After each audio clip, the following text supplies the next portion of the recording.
Provide context, I'm a registered nurse in a small to mid-sized rural emergency department. I've been doing this job for about 4 years, and one of the biggest problems we've had in my time here has been the prevalence of drug abuse and mental illness.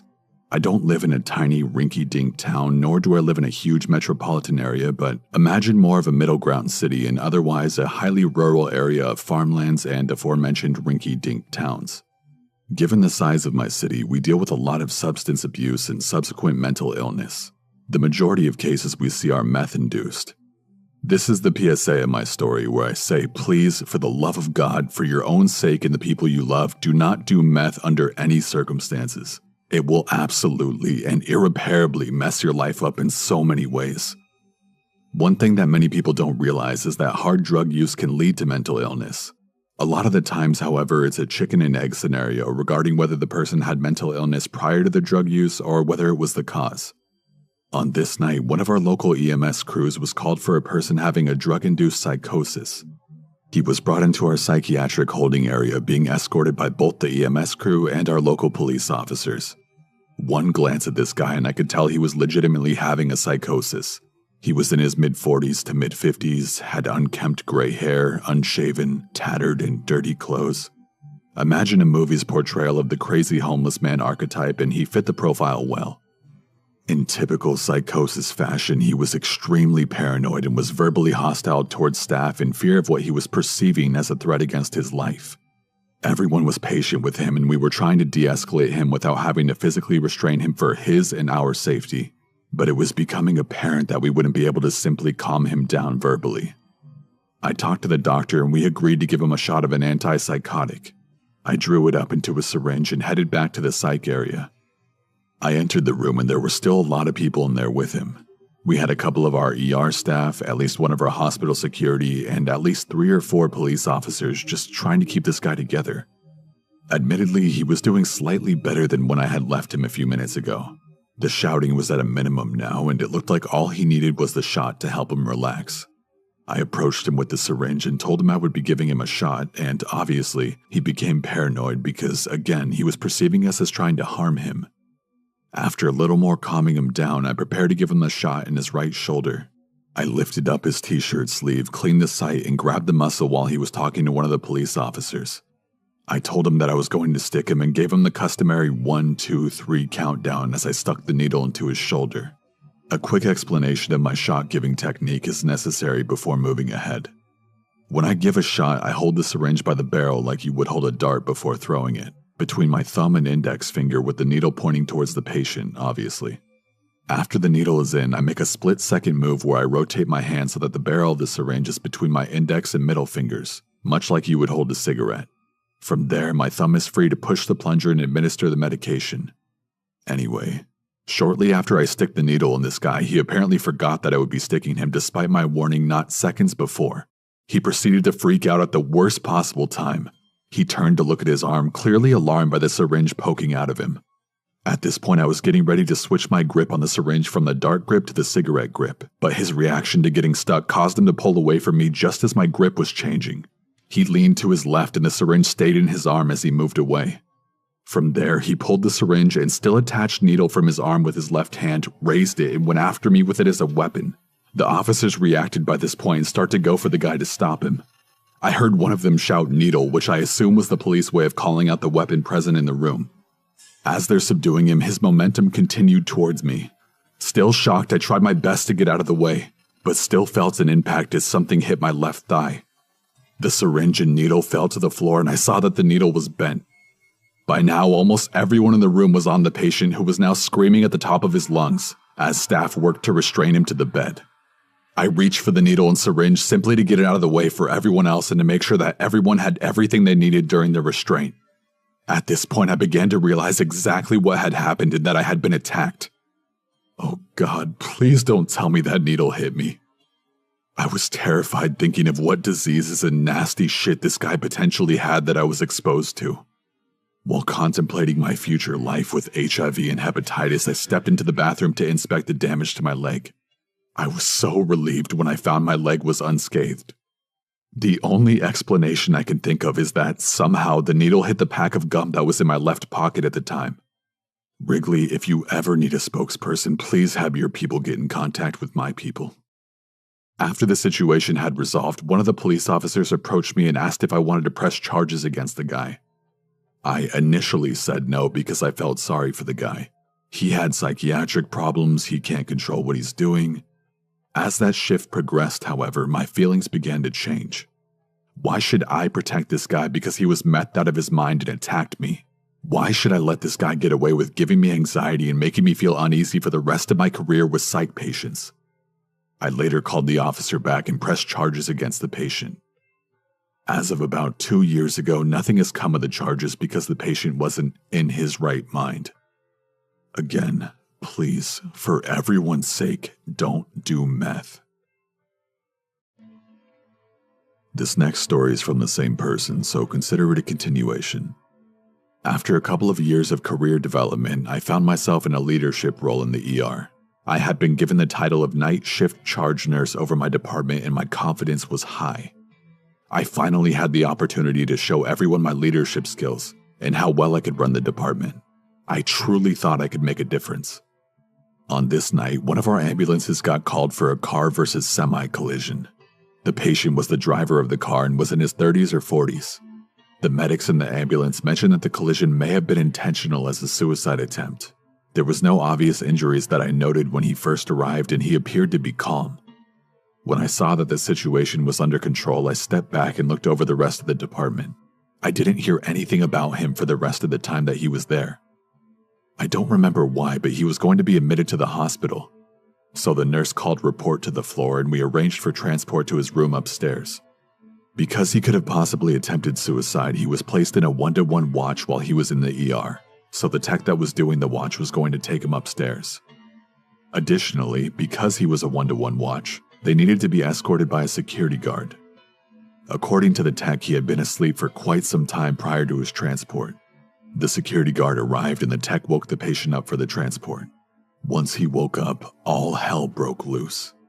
He immediately got up from the bed and began talking nonsense, eventually escalating to yelling nonsense. With my workstation being right outside the room, I got up and went straight into the room. When I entered through the curtain, I saw the tech and the security guard standing opposite of the guy trying to talk him down. At this point, the guy was standing in the middle of the room, bare-ass naked, and had ripped out his IV. His posturing was threatening and things looked like it would get violent unless the situation diffused. The security guard immediately called for backup and calmly tried to approach the patient. It was at this point that the guy attacked the guard by punching him in the face. The patient continued to go after the guard, but the guard managed to get him pinned against some cabinets in the room. I stepped up to try to hold the patient's arms back. I yelled for the secretary at the nurse's station to call the police. Not long afterward, the other security guard arrived and tried to help. To paint a better picture, the patient is standing with his back against a counter in some cabinets, still yelling nonsensically in his psychotic tangent. Security guard 1 is bear hugging him around his chest and abdomen, much like a football tackle. I'm standing by the patient's side between him and the door, doing my best to hold his arms back from hitting anybody else. Enter the second guard who approached the patient from the front and was trying to see what he could do to help. He unfortunately got too close, and the patient saw an opportunity. He cocked his head back in a split second and headbutted the second guard in the face with full force. The patient's head struck the guard right above his brow, which immediately split open and began dripping blood. That loud, dull thud of bare skull-on-skull contact is a sickening sound that I will never forget. Immediately following that, we got the patient's feet out from under him and brought him down to the floor. The security guard with his head gashed open was still trying to help us and was dripping blood all over the floor and the patient. By this time, other people had heard the commotion and came to help. The secretary had called 911 and we were just waiting on the police to get there.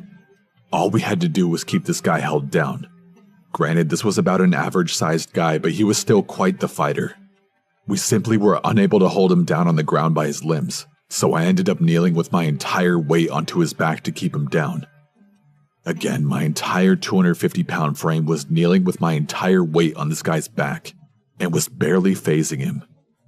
He kept shouting for his little buddy to come save him, so that they could run away to Alaska or something like that. When I think back on the situation, it was honestly kinda sad. This guy was clearly having a psychotic episode and didn't intentionally try to harm us.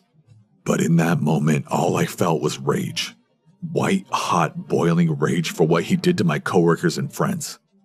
If I knew there wouldn't be any repercussions for my actions, I can't say that I wouldn't have beaten the absolute piss out of the guy in the moment. After the police arrived, we were able to get the patient restrained to the bed and sedated him without any issue. Once the situation was more under control, we registered both of the security guards for treatment. The first guard had no injuries and the other guard had his wound stitched up. Other than the wound on his head and being slightly dazed, he was fine. No one else was injured during the event. Shortly after I walked out of the room, the gravity of what had just happened hit me really hard. I quickly made my way to an empty room and closed the door before I absolutely lost it. I sobbed as silently as I could as I contemplated what had just happened. This guy had just gone full-blown apeshit on us and there was absolutely nothing I could do. I was the leader of these people, and they were put into a dangerous situation in what is supposed to be one of the safest places in the community. One of my responsibilities was to keep things under control, and I had just messed that up in a major way. Maybe I wasn't as capable of doing this job as I thought. I took a few minutes to let my emotions run their course and collected myself before heading back out to finish the shift. Not long after that incident, I stepped down from being a charge nurse, both for reasons related and unrelated to these events. I've since gone back to being a regular staff nurse in the ER, and I honestly prefer that. I haven't gone back to the charge nurse role again and most likely never will. I still get anxious before every shift I work, always worrying about what dangerous situation my coworkers and I may face in the ensuing 12-hour shift.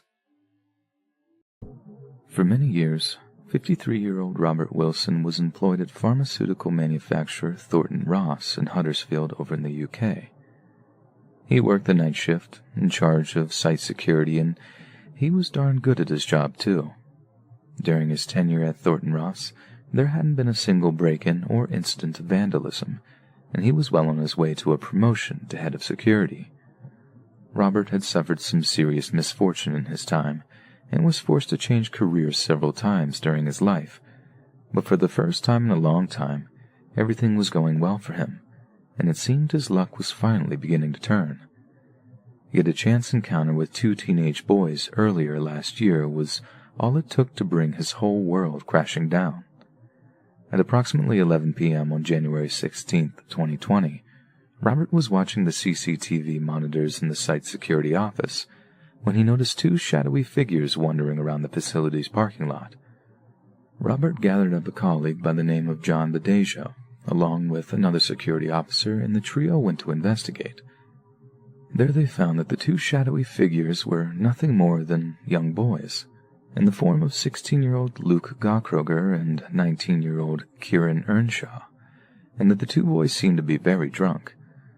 When confronted as to why they were roaming around the parking lot so late at night, the boys appeared apologetic at first, explaining that they had merely attempted to navigate a shortcut through the facility, but that one of them had managed to drop their phone in the process. Being the compassionate soul that he was, Robert agreed to help the boys find the missing cell phone. He also knew that the quicker he could help them find the phone, the quicker they would be out of his hair. Robert took his own phone, turning on the flashlight to help illuminate the dark parking lot so the group would be able to find the missing phone. In doing so, he happened to accidentally shine the flashlight in one of the teenagers' directions, Kieran Earnshaw, in his drunken state, assuming this was because Robert was making a video recording of him and demanded he turn the phone off. Confused, Robert assured Kieran that he was simply using the flashlight feature, but Kieran didn't believe him, and angrily demanded him to stop. At this point, harsh words were exchanged between the two and a confrontation arose, but Robert could never expected what would follow.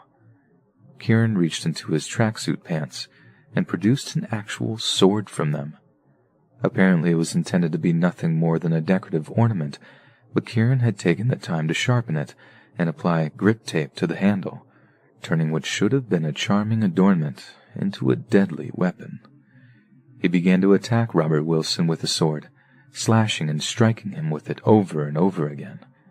Robert raised his right hand to defend himself, and the strike that followed was said to sever all 4 of his fingers at once. John Badejo watched in horror as his colleague's bloody fingers tumbled to the tarmac below and rushed to his defense. But Kieran was quick and saw John's approach out of the corner of his eye. He turned, swinging the sword hard in his direction, slicing through the thick fabric of his jacket and sending sharpened steel plunging into his flesh. John Badejo backed off, clutching at the fresh wound, while Kieran turned his attentions back towards Robert Wilson, who by that point was attempting to crawl away, mortally wounded. Kieran began hacking away at him again. As Robert's colleagues fled the scene, the blood-curdling scream of their wounded friend echoing around the parking lot as they ran.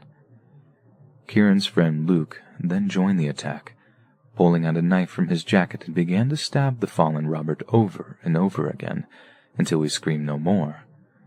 CCTV footage had managed to capture every second of the attack, from start to finish, and the two teenagers were quickly tracked down and arrested by the West Yorkshire police. Under advice from the defense attorneys, both pled guilty to Robert's murder. Kieran Earnshaw was sentenced to life with a minimum term of 21 years and 140 days. Luke Gottkroger was sentenced to a minimum term of 16 years and 17 days. Kieran also pled guilty to inflicting serious bodily harm on the second victim, John Badejo, and Luke pled guilty to the possession of an offensive weapon. James Goddard of Britain's Crown Prosecution Service said that this was a ferocious and frenzied attack on an innocent man who was simply carrying out his duties. The two teenagers inflicted a horrific level of violence on Mr. Wilson, as well as seriously injuring Mr. Badejo. The two defendants are now facing significant jail sentences. Our thoughts remain with Mr. Wilson's family and friends, as they have been throughout. When questioned by investigating police, Kieran Earnshaw was apparently unable to provide any legitimate reason as to why he was carrying a sword. He claimed it was for self-defense, but when pressed on who he was seeking to defend himself from, he had no response except a shrug. The only conclusion we can draw is that Kieran was carrying that sword because he wished to use it on another human being, and he was not particularly fussy on who that might be. There's every chance that Kieran knew that Robert Wilson wasn't recording him that night, and that he simply chose to feign outrage so he had an excuse to take out that sword and end a man's life. Kieran had been out drinking that day, for hours on end, and was apparently carrying that sword with him the whole time, but he opted to use it at night, possibly because it was the only time he was drunk enough to do so. Yet, is there not something about the dark of the night that brings out the most predatory and violent side of a man? So, the point remains. If Robert Wilson had been working the day shift, if he had been safely inside his own house when the sun had gone down, he might still be alive today. 2017, I managed to land myself a part-time job at my local Walmart here in Thornton, Colorado. A fairly large suburb of Denver, Brighton is many things. Close-knit, homely, but it's hardly the most exciting place in the world. I think that's why Halloween is one of my favorite times of year. We take the holiday pretty seriously, so the anticipation and build-up to the spookiest night in the calendar is something I really look forward to. The majority of work at Walmart during that time of year involves sorting and arranging displays for all the novelty Halloween products that are stocked during October. It was hard work, sure, but getting to mess around with all kinds of masks, costumes, and ghoulish accessories was actually really fun, even if it did cause our grumpy old supervisor to glare at us down the aisles.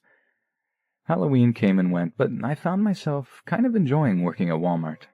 I know that sounds crazy. The customers can be awful and the hours are pretty long, but I had grown close to my coworkers.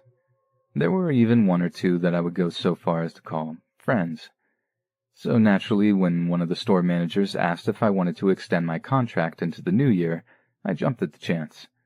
It would be one of the biggest mistakes of my life so far. The morning of November 1st, 2017 was a gray one of those mornings where the world couldn't be any less inviting. All I wanted to do was crawl back into bed and sleep away the day. But still, I dragged myself into the shower, washing away the cobwebs and preparing to face the day. I was due on from 10:30 until 6:30 that evening. I hated the longer weekday shifts. They had a tendency to drag, but the thought of getting a cup of coffee from my coworker, Teresa, who happened to make the best flat white this side of the Rockies, spurred me on to make it work on time. I was right. The day dragged on so bad I thought I was going to go crazy.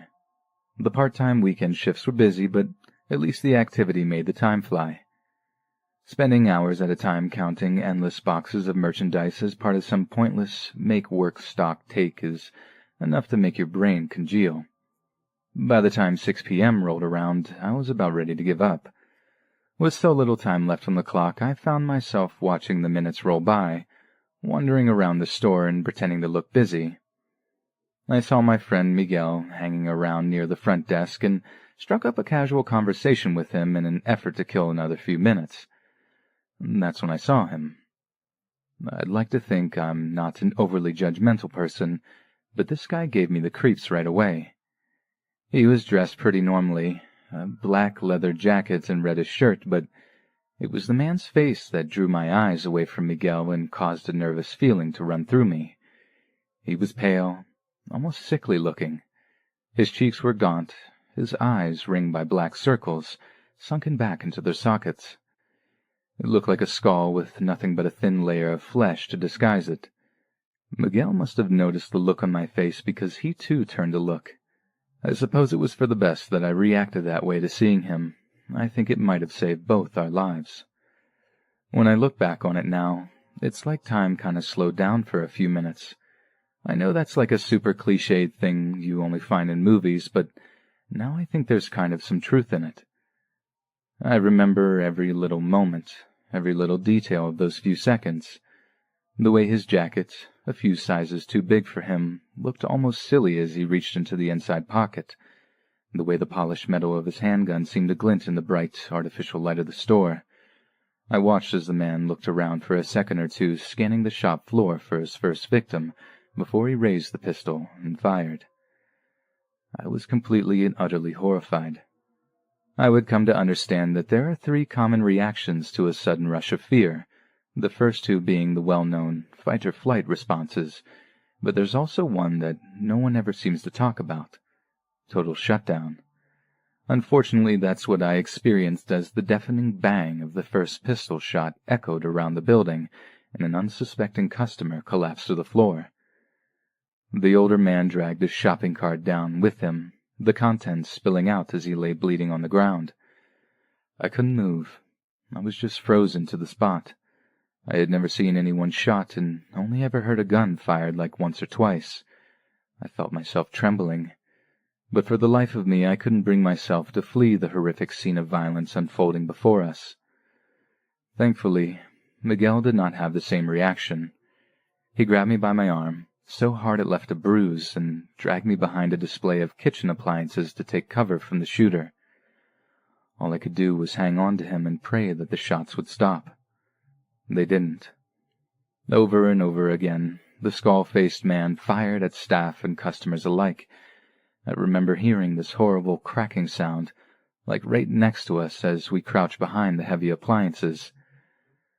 I would later learn that this was the sound of the high-speed pieces of lead breaking the sound barrier as they traveled within a few inches of us. Just the thought makes me feel sick, even today. Suddenly, Miguel was pulling me by the arm again as we rushed towards one of the emergency exits that lined the shop floor. Shots were still ringing out as Miguel crashed into the metal bar that opens the door. The pop of the bullets still heard as we spilled out into the freezing Colorado night. Before us were 2 young children, maybe only about 7 or 8 years old. They were crying, asking for their dad. Those poor things had no idea what was going on, only that a bad thing was happening and they couldn't find their father. We tried to comfort them for a few moments while the sound of police sirens grew louder and louder until the parking lot was awash with the blue flashing lights of cop cars and other emergency vehicles. We eventually reunited the kids with their father, and he openly wept as he thanked us for finding his children. Miguel was struggling to hold back the tears, but I had completely broken down by that point. Many people had. In the aftermath of the shooting, a 48-year-old man named Scott Ostrom was arrested and charged with 3 counts of first-degree murder. Ostrom was handed down 3 life sentences for the 3 people he shot and killed, plus another 48 years for the other victims that were lucky enough to have survived his bullets. During the sentencing, the presiding judge said that the killer had a black and malignant heart fatally bent on spreading fear, misery, and death. It was also brought up that Ostrom's sister said that he had never been the same since trying LSD in the 80s. No other motives were given for his crimes. I quit my job at Walmart and went to therapy for a while after the shootings. I felt a lot of survivor's guilt at first, wondering why Ostrom didn't choose me for his first victim, why those other people had to suffer the way they did while people like me got to walk away unscathed. But I mostly just thank God that Miguel was there to save me. Life is very precious, a fragile thing that can be snuffed out in an instant, so I try to live as full a life as I can, if only for the people who, innocently shopping that day, unaware that they would never see their loved ones ever again.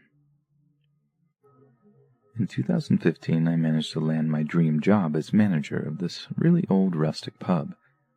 It was the kind with stained glass windows, ornate bar fixtures, the works. But it was bought up by this big brewery company not long after, and they ended up cleaning house. So within 6 months of getting my dream job, I'd lost it again. I was desperate. I had rent and bills to pay, so I was ready to work just about anywhere, doing just about anything, for any money at all, really. So I ended up getting a job in this 24-hour off license in the middle of town, and it was my job to work the night shift, 8 p.m. until 6 a.m.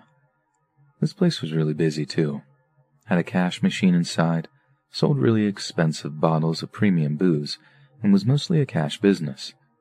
It was the place that pretty much every single person who went out to drink and wanted to carry on drinking when the bars closed would stop off to pick up a few bottles before they got a taxi home.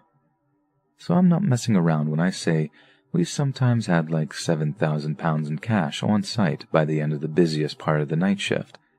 And well, I say we, I mean me, as I work that shift entirely alone. So it's Sunday morning, about 5 a.m., and it's just before Christmas. The off-license had been extremely busy that night, and we had way more than 7,000 pounds on site. Like it had been Black Friday, which in the UK means that it was the last Friday before Christmas, so all the office parties had been in town, spending it up, and they pretty much all wanted booze to go home with, too. There were queues going out the door at one point. Seriously, it was one of the busiest shifts I've ever worked, including in pubs. So by the time it started to quiet down, I was ready to collapse. I remember just sort of resting my head on the counter at one point, thinking I could have actually fallen asleep right then and there. Then I hear the little beep at the door opening. And although I'd rather have flushed my own head down the toilet than serve another drunk customer at that point, I get ready to serve one more person. I look up, and in front of me is this bloke who seems alarmingly sober. Like almost everyone who walked in during those Saturday night shifts were rotten drunk, eyes all glazed over and bloodshot, slurring their words, but this guy is shockingly lucid, which was dead weird. He also keeps his hands in his jacket pockets the whole time he's talking. But it gets even weirder when he greets me by name. I thought he might have known me, and I just didn't recognize him, so I remain polite and say like, "Yeah, that's me. How do you know that?" Then he once again refers to me by name and follows up by telling me where I live. Again, I'm like, "How do you know that?" Only this time I'm also thinking that this is a plainclothes policeman or something, and I've done something wrong, like accidentally sold a bottle of booze to someone under 18, maybe even failed one of those underage tests the police try on occasion to catch businesses. Then he starts asking after my mom, then refers to her by name, and asks about my sister, again knowing her name too. He asks me if they're still living at such and such address, and gives their exact street address. I then apologize and tell them that I just didn't recognize him, figuring that he was an old family friend or something that I'd forgotten all about, but something about him is creeping me out all the same. He didn't once take his hands out of his jacket pockets, Like to the point it was getting sort of odd. People talk with their hands all the time, and this guy's hands were like wedged into those front pockets on his jacket. That's when these other guys walk in, who also seem weirdly sober. They were quiet and deliberate in their movements, just pacing towards the counter and flanking the guy who seemed to know a little too much about me. Then really politely, the guy who seemed to know all about where I lived and where my family live asked me if there's a toilet in the back of the shop. I told him there was, and he tells me to walk back into it, lock the door, and not come out for at least half an hour. And just to make it clear that he's not really asking me, he shows me that he's holding something inside his jacket, something heavy. Only then do I realize what's happening. They proceed to take all the CCTV USB sticks, wreck the monitors, break into the safe, rinse the tills, empty the shelves of all the premium spirits. I mean, they absolutely robbed the place blind. All the while, I was just sat in the toilet, wondering how that guy knew where I lived or where my family lived. As they were leaving, I heard footsteps walking up to the toilet door, and I started shaking hard. Then I hear this voice telling me that I did the right thing, for the sake of my family, that all the stuff that they'd taken was insured, that no one but the insurance companies would lose a penny, and it was them who were the real thieves anyway. I ended up telling the police that I didn't get a good look at the guy's face, and that I wanted to help them, but that I just couldn't. I told them that it all happened really fast and that they must have been professionals because I didn't even get a chance to hit the alarm behind the counter. They must have gotten away with like 10 grand all in all, and they didn't even take half an hour to do it, more like 15 or 20 minutes to be honest. And they'd managed to make sure that the one person capable of identifying them wouldn't say a thing to anyone about it. Like I can't even tell you how frightening it was that they managed to work out where my mom and sister lived. People who put that kind of work into criminality, they really are not to be messed with. And besides, it's just stuff, just material stuff. It's not worth losing your life over, and it's certainly not worth risking your family's safety over. No amount of money compares to your own mom's safety. One day like any other, I was sitting in my room doing whatever, when I got a notification from Instagram that I got a new follower. It seemed to be one of those random spam-like accounts. The username was Ty13053, and there were 5 pictures on the profile, all of different typical suburban houses. The profile had 2 followers, was following 3 people including me, and none of the pictures had any likes. Comments seemed to be disabled on all of the pictures. I didn't bother blocking or removing the account from my followers, as I had my profile set to public anyway at the time. A couple nights later, I got a notification that the random Ty13053 account liked my most recent picture. Just being curious, I click on the notification and then pull up the profile again. This time there was a new picture on the profile, and I instantly recognized it as a picture of my house. I DM'd the profile asking who it was, saying it was very funny. Of course, it had to be one of my friends messing with me. When the person running the account left my DMs on scene and didn't reply, I followed up with, "This is harassment and a threat," and that I would have the police follow up on this. I ran to my parents' room to wake them up, as it was past 12 at that point. I showed them the picture of our house, and said someone was messing with me who knew where we lived. They tried to rationalize, and said the same thing I thought, that it was someone from my school messing with me. My dad and I both went outside regardless to have a look around the property and on the street. It was a ghost town out there though, as it should be past 12 o'clock. We went back inside into our respective bedrooms. I wasn't actually going to pursue it with the police at that exact moment. It was obvious to me, at least in the moment, that someone who knew me was pranking me. I stayed up for a few more hours, and around the time I was about to go to bed, I got a DM from the account. It was an image, another image of my house. It was on the side this time. As I had the chat opened, he sent another, this time a picture of my window, with the glare from the TV in my room visible in the picture. I didn't dare get up and look out the window. Wouldn't you guess it, the next DM for the account was, "Look out your window." turned off the TV to allow total darkness in the room. I didn't want to be seen by whoever was at my window. I quietly crawled off my bed onto the floor in the dark. As I was crawling on the carpet towards the door, a pounding on the window started. I don't want to say knocking, because these bangs on the glass sounded loud enough to shatter it. Inevitably, I turned, and of course, saw a person at the window. Facial features, though, impossible to make out. I got up and ran out of my room and to my parents' room once again. I pulled my dad out of the bed and led him to my room. He heard the end of the bangs on my window, but by the time we got to my room, the guy at the window was gone. The banging was all my dad needed to believe me and take this seriously, though. We called the cops that second and talked to the officers who came. They said the good news was since the person was contacting me through Instagram, they could track the person after putting a legal request into Instagram. So that same night, we followed the cop car to the nearest precinct, where we went through this long process. They took the account name and my details of the story, and literally the next day, we found out who it was. It was this kid named Luke who went to my high school. As much as I want to give the last name, that could lead to issues. Luke was a very, very weird kid that didn't talk to many people. He was just a very mean, unpleasant, and scary dude. Not scary like tough. Scary like some would even fear he'd do something crazy that would harm students or staff. I don't know why he targeted me. I never even spoke to the kid. But this really proved how dangerous he was.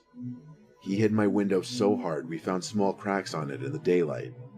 He was arrested, and we got him for a harassment charge, an attempted breaking and entering charge, and I think a couple others. One day in calculus class, my friend Joe and I were goofing off in the corner when someone on Instagram requested to follow me. It was some blonde girl named Tracy.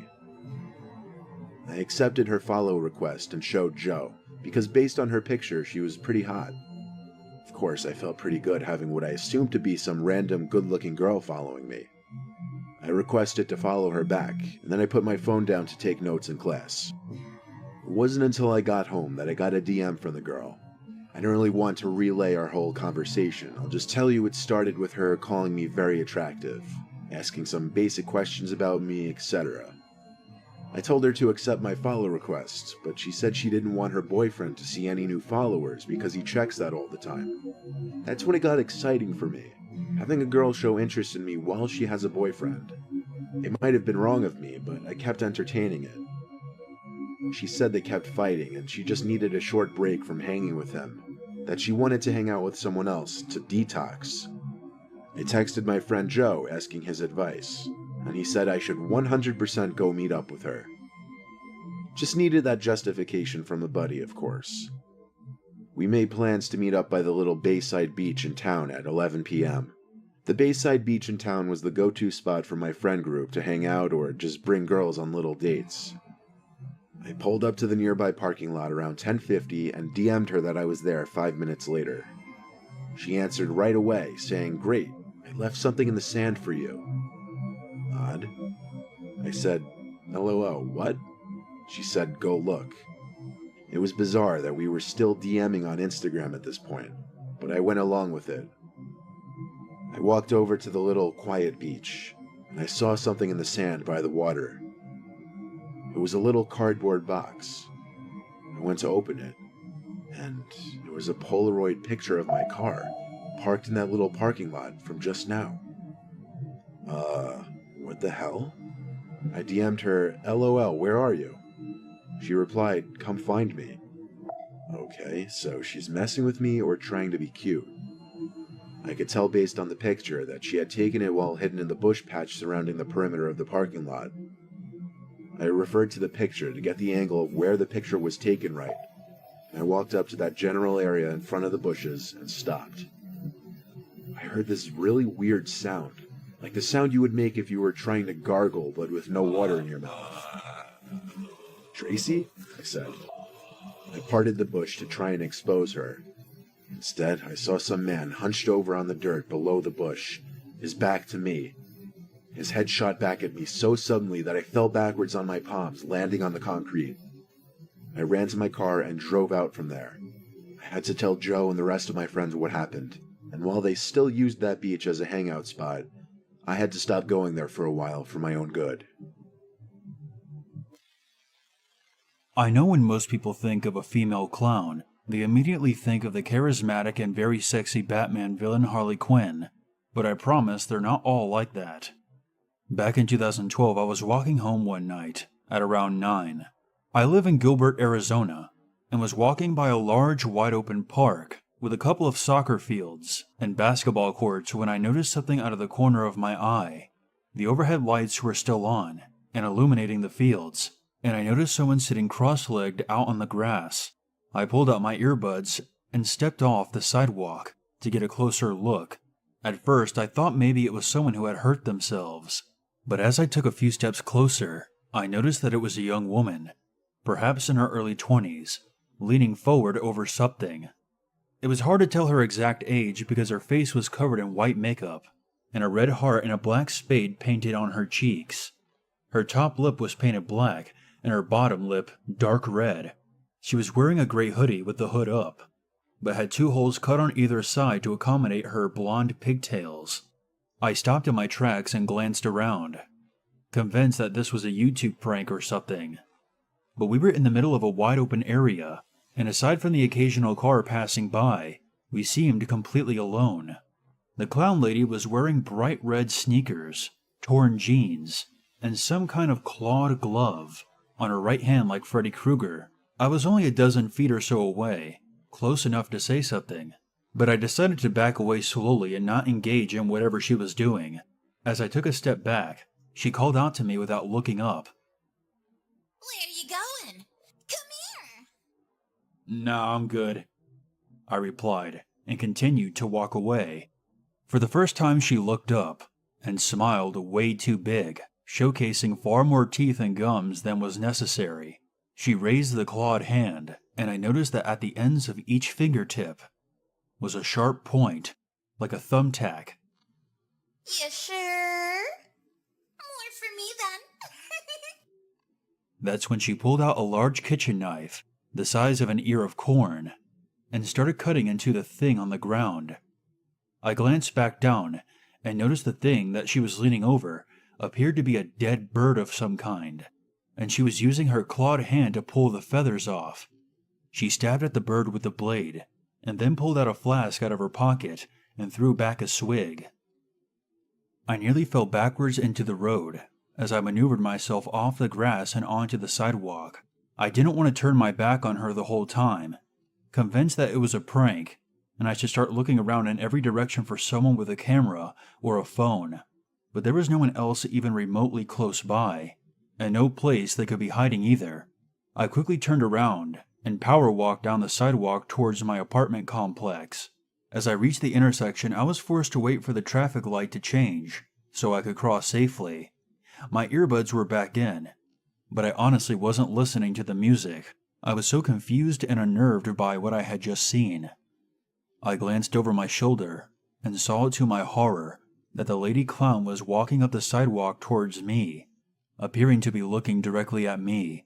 I wrenched out my earbuds again, glanced both ways, up and down the street, and even though the light was still green and the cars had the right-of-way, I sprinted across. When I reached the other side, I turned and saw that she was still approaching the intersection. She waved at me with her clawed hand, and a few feathers fluttered to the ground.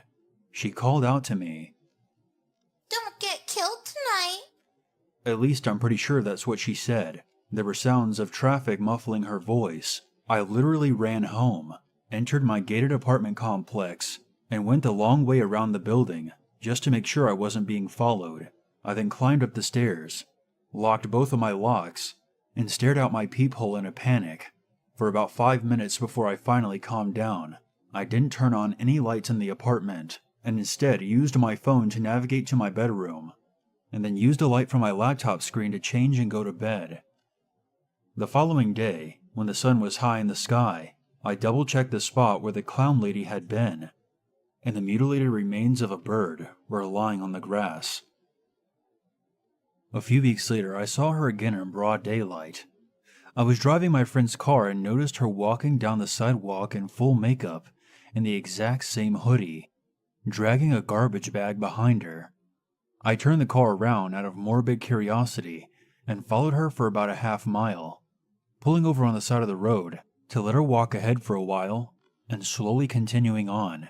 When she reached a wide open plot of dirt, I saw her pull out what looked like to be a dead rat from the garbage bag. She cut it open with a switchblade and wrung it out like a sponge, blood spilling onto the ground, and probably all over her clothes as well. That's when she turned towards me, and with blood running down her fingers, raised her right hand and put her thumb between her index finger and middle finger. This is known as giving someone the fig, and if anything, it's even more obscene than raising your middle finger. I immediately backed the car up and got the hell out of there. It's not that when she turned towards me that bothered me. She easily could have realized that she was being followed. It was the gesture she gave me. It's one I commonly use at people in traffic, and I always get a kick out of it because hardly anyone knows what that means. But I've never seen anyone else use it in my life, and the fact that she did really shook me. I mean, what are the chances she knew that I would understand it? I've since moved, but my buddy still lives out there, and occasionally tells me he spots her wandering the side of the road. So next time you're in Gilbert, keep an eye out. This is the story about my experience on not the deep web, not the dark web, but rather what is believed to be the Marianas Web. For those of you who don't know what the Marianas Web is, it's basically the darkest place on the internet you could possibly go. Many people claim that the Marianas Web is a myth and that red rooms and torture doesn't exist, but let me tell you that they are completely wrong. I know this because I used to be a hacker on the deep web. In fact, I was so advanced that I could access files and other things not many people could access. I could hack into streetlights, hack people's bank accounts, government files, and much, much more. I knew it was wrong, but back then I thought I was slick and could get away with practically anything as long as I was careful, and I did for a while. It was the summer of 2018, and one night I decided that it was time to see a part of the internet that very few people have ever seen before. I gathered all the information and steps to get to the Marianas Web, which I obviously won't explain, but let's just say that it had a lot to do with coding and encrypting files in order to unlock certain places. A lot of people think that it's easy to get on the dark web with just a Tor browser, but it's much harder than you may think. Sooner or later, I was pretty sure I was now on the so-called Marianas Web. The first things that popped up were of course some drug sites, and sites that sold stolen credit cards and some messed up fetish sites. Thankfully, I had no interest in that stuff, so I didn't bother paying any attention to that. However, a message then popped up at the top right-hand side of my screen. It said the words, "Hello new user, you have an invitation." I was confused and decided to find out more information, so I stupidly clicked on it. There was a blank white screen with only one link. I could tell from the link that it was a video of some type. Now, I wasn't afraid of getting hacked as my computer was very well protected and anybody who dared to hack me would not be successful at all. I thought I was the tough guy and proceeded to click on the link. It took a while to load, but eventually static appeared on my screen along with a frequency type noise coming from my computer. However, a screen appeared on my computer from some sort of video. The quality was very grainy, but I could just make out the footage to be a living room of some type. It was confirmed that it was indeed a video when a door from the room opened. A man with a creepy mask came out and sat down in one of the chairs. He started to introduce himself as Doug and how he was known to murder people.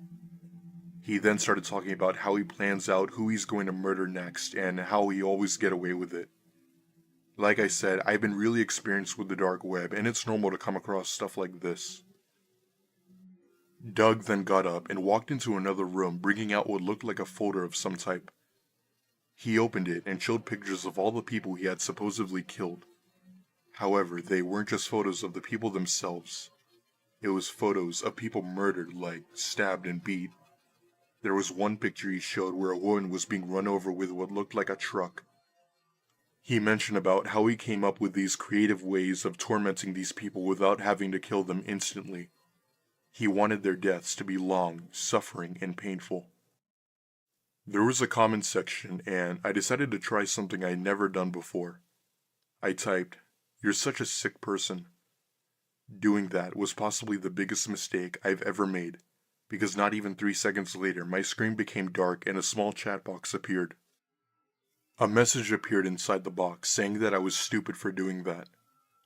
I thought that maybe it was some sort of bot trying to scare me, but something inside of me told me that this was no bot and that I was talking to an actual person. I typed back saying, "Who is this?" Whoever it was replied saying that he was Doug. I told him that I was going to report him to the police and show them the video. There was a short pause before he typed back saying, "Oh, really? Well, I guess I'm gonna have to kill you, Jacob." In my mind, I of course thought he was joking, but I was dead wrong when he typed my full, complete address. However, the address was only the tip of the iceberg. He started talking about how he knew everyone I knew. My parents, my relatives, my friends, and even my teachers. I was shook, wondering how in the world he knew every person I knew was. He then typed, "I'll see you later." After that, my computer shut off completely and it wouldn't turn back on no matter how many times I tried. I didn't tell my parents as I would get into major trouble, so I decided to keep quiet and let it die. As more time went on, I thought the whole thing was far behind me. However, it wasn't until a few weeks later that I came home one day to my mom questioning me about something. She said while I was at school, a sketchy-looking man came by the house asking for me. My mom, of course, wasn't stupid and claimed that he had the wrong house. She told me that he tried to convince my mom that he needed to come in, but after my mom kept refusing, he eventually gave up. Till this day, I'm convinced that whoever was at my door that day was Doug. This just goes to show you how one little mistake can almost ruin your entire life. I still wonder what would have happened had my mom not been home.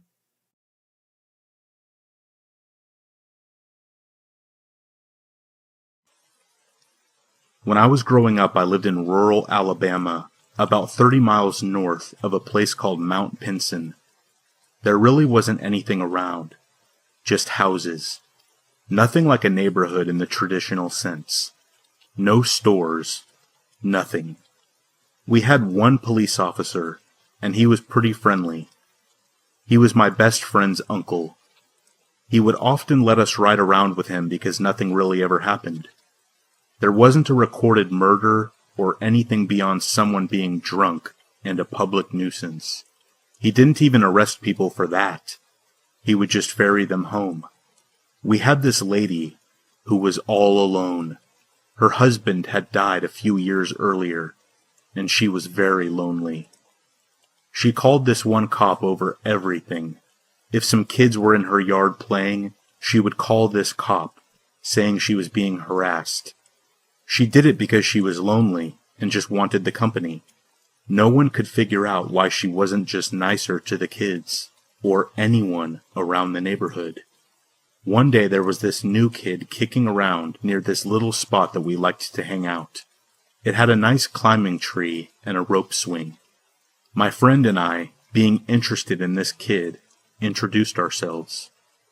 He told us stories of living in a big city and how fun it was.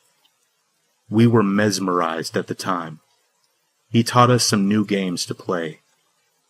We generally had a good time. Unfortunately, his father was a real jerk. It turned out this kid was the mean old lady's grandson, and his father had lost his job and went back to stay with his mom while he recuperated. Since the kid was around, she had warmed up a little to us and would invite us over for snacks and stuff. We obliged, being kids, because we were always down for some free treats. One day, the new kid never showed up to our little spot again. We figured he was busy with his grandma and was just doing other things. A couple of days went by, and my friend told his uncle. His uncle said that he would take a look. He let us tag along because he never imagined anything weird happening. It took about 10 minutes to make it up the windy dirt road to her house. It was quicker just to walk through the field. It took maybe 2 minutes to do.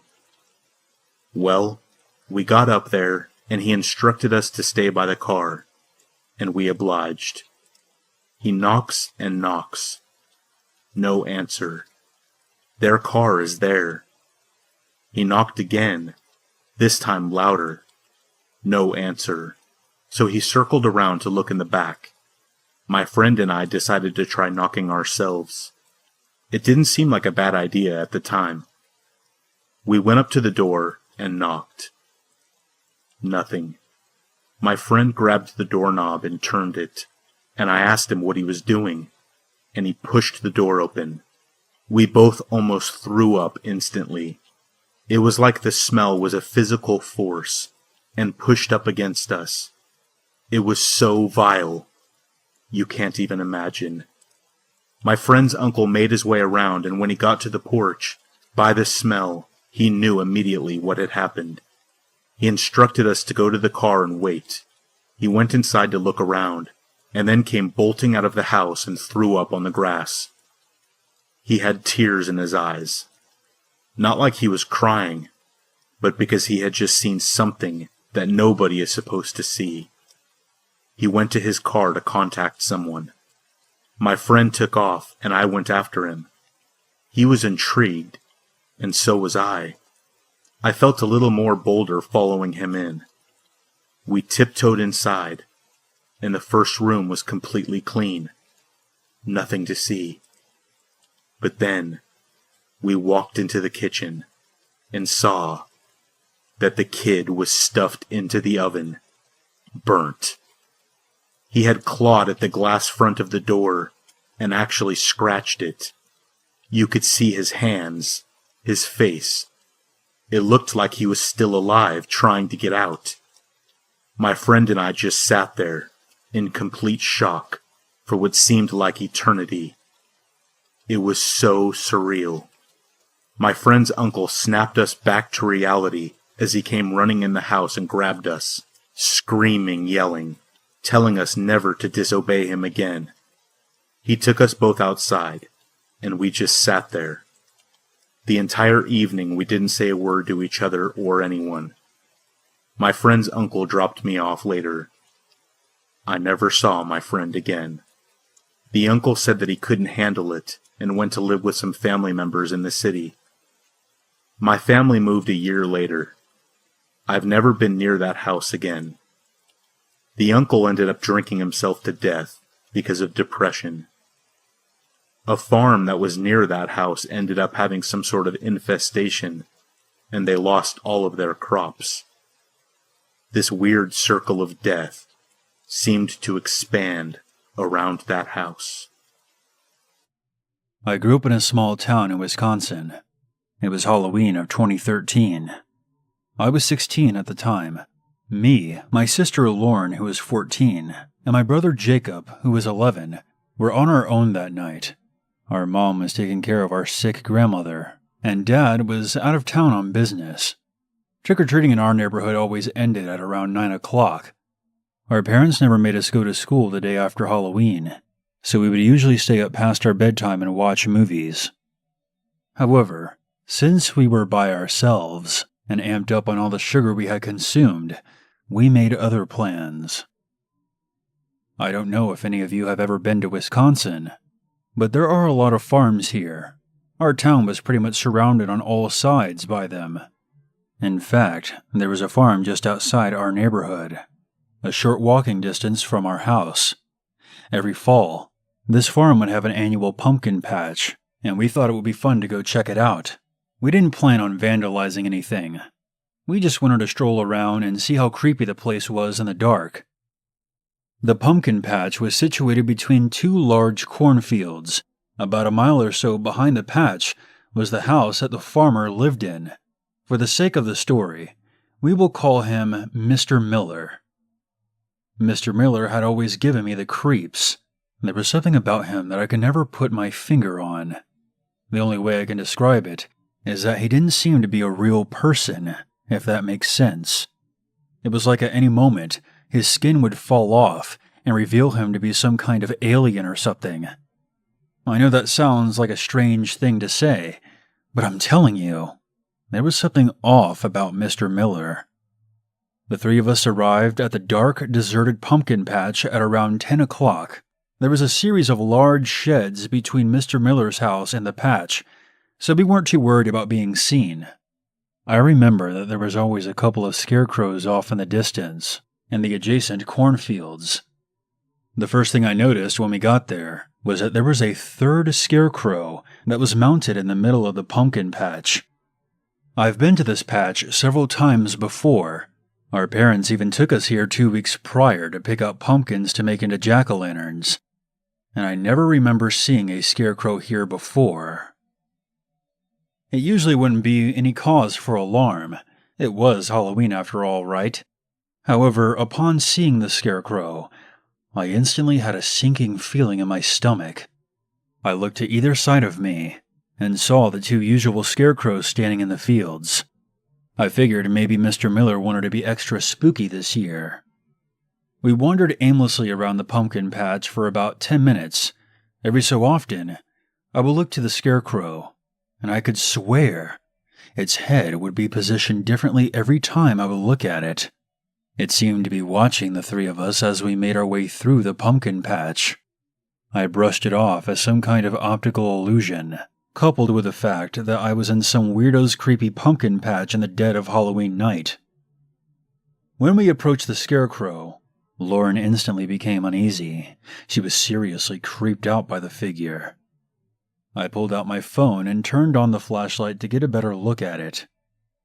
Even from a distance, you could tell that the other scarecrows out in the fields were nothing but straw stuffed into some old clothes. But this one was different.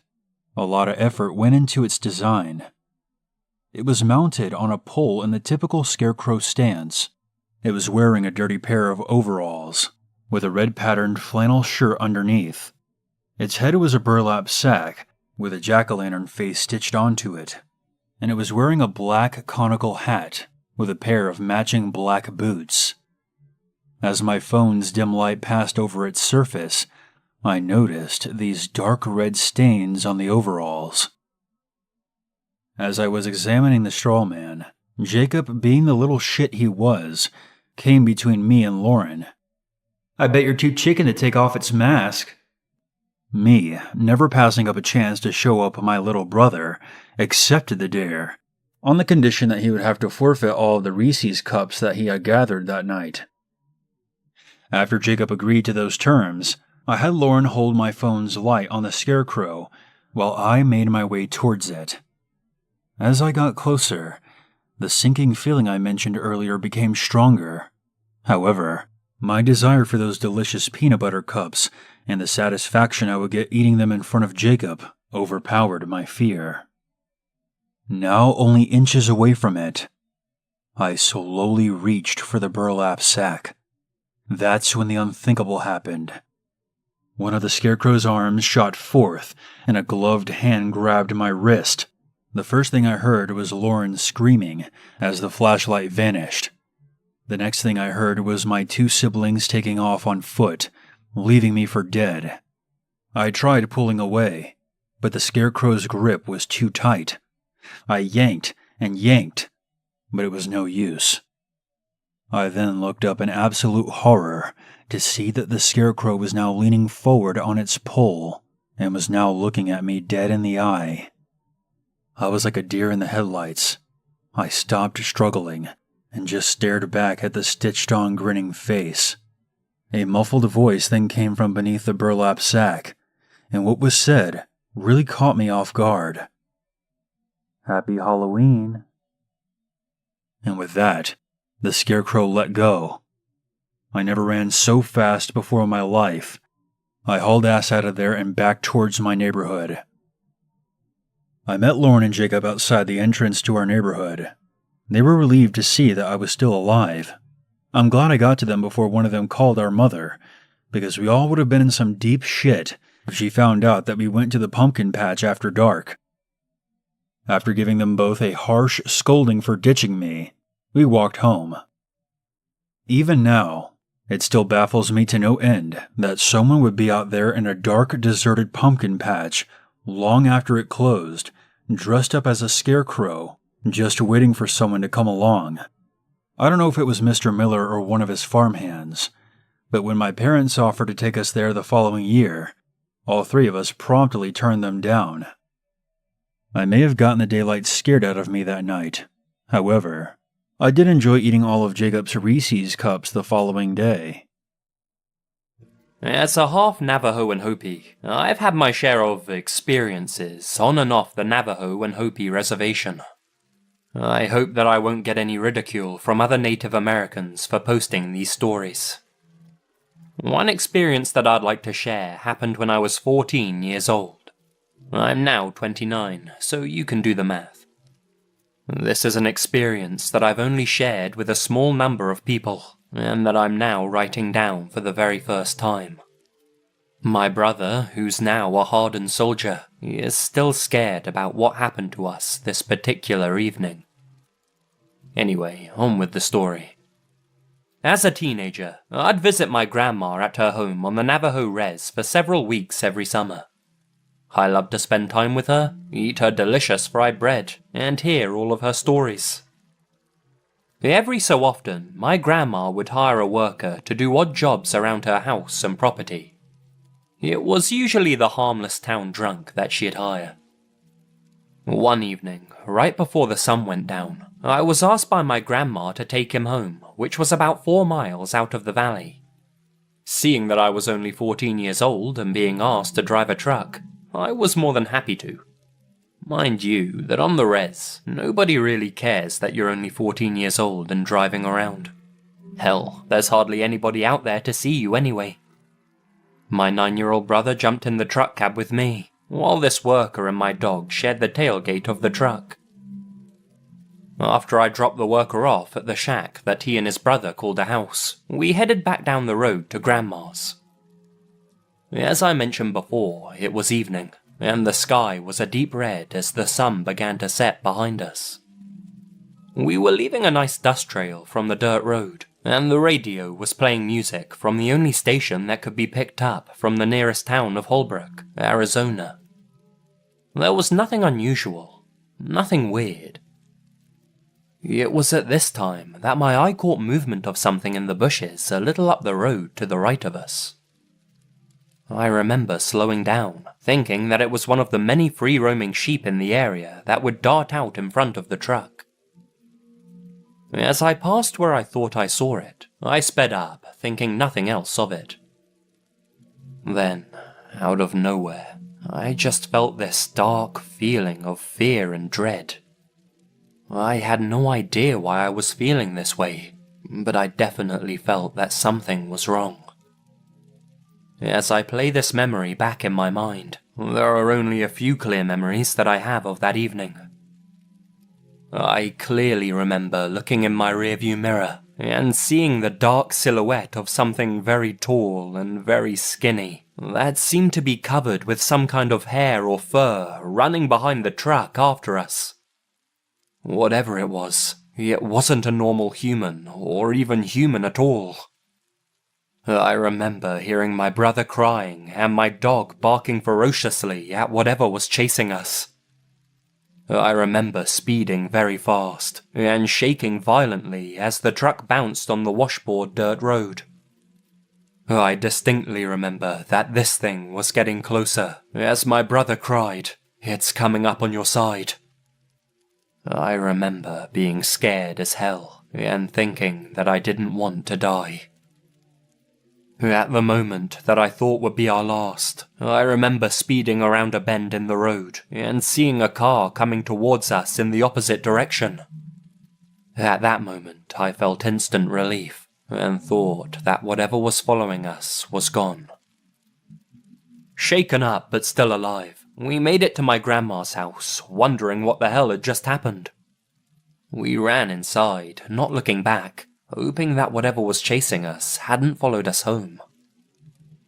As we told my grandma about our experience, she didn't seem too surprised, which in turn surprised us.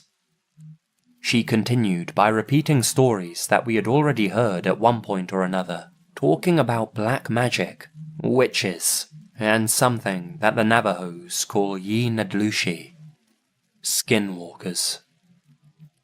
Without going too deep into explanation, I'll just say that these skinwalkers are evil men and spirits that use black magic for evil doing.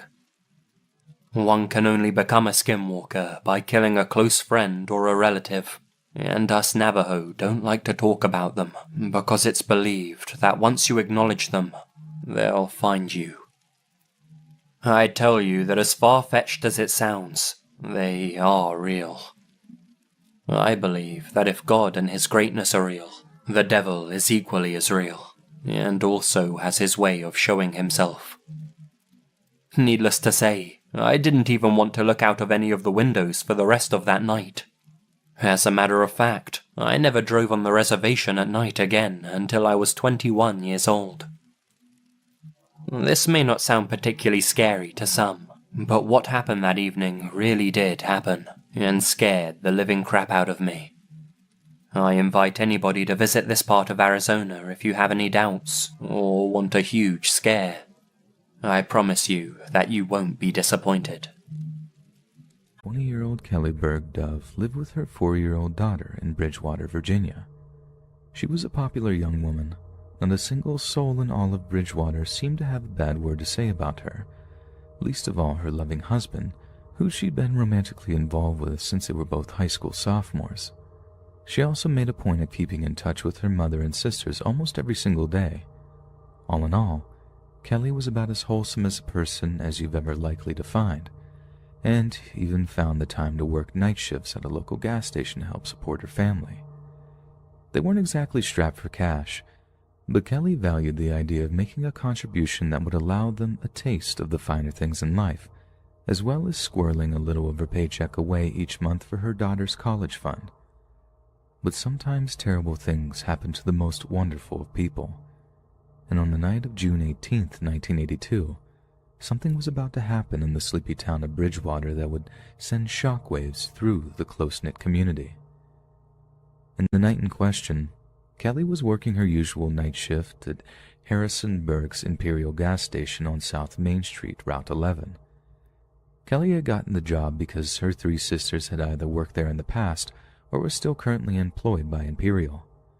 The employer thought that it would make the girls more accountable for their work, and he was right. Whenever one was sick or couldn't come into work, another would always take her place. And on this night in particular, Kelly was covering for one of her sisters for a little extra college money for her young daughter.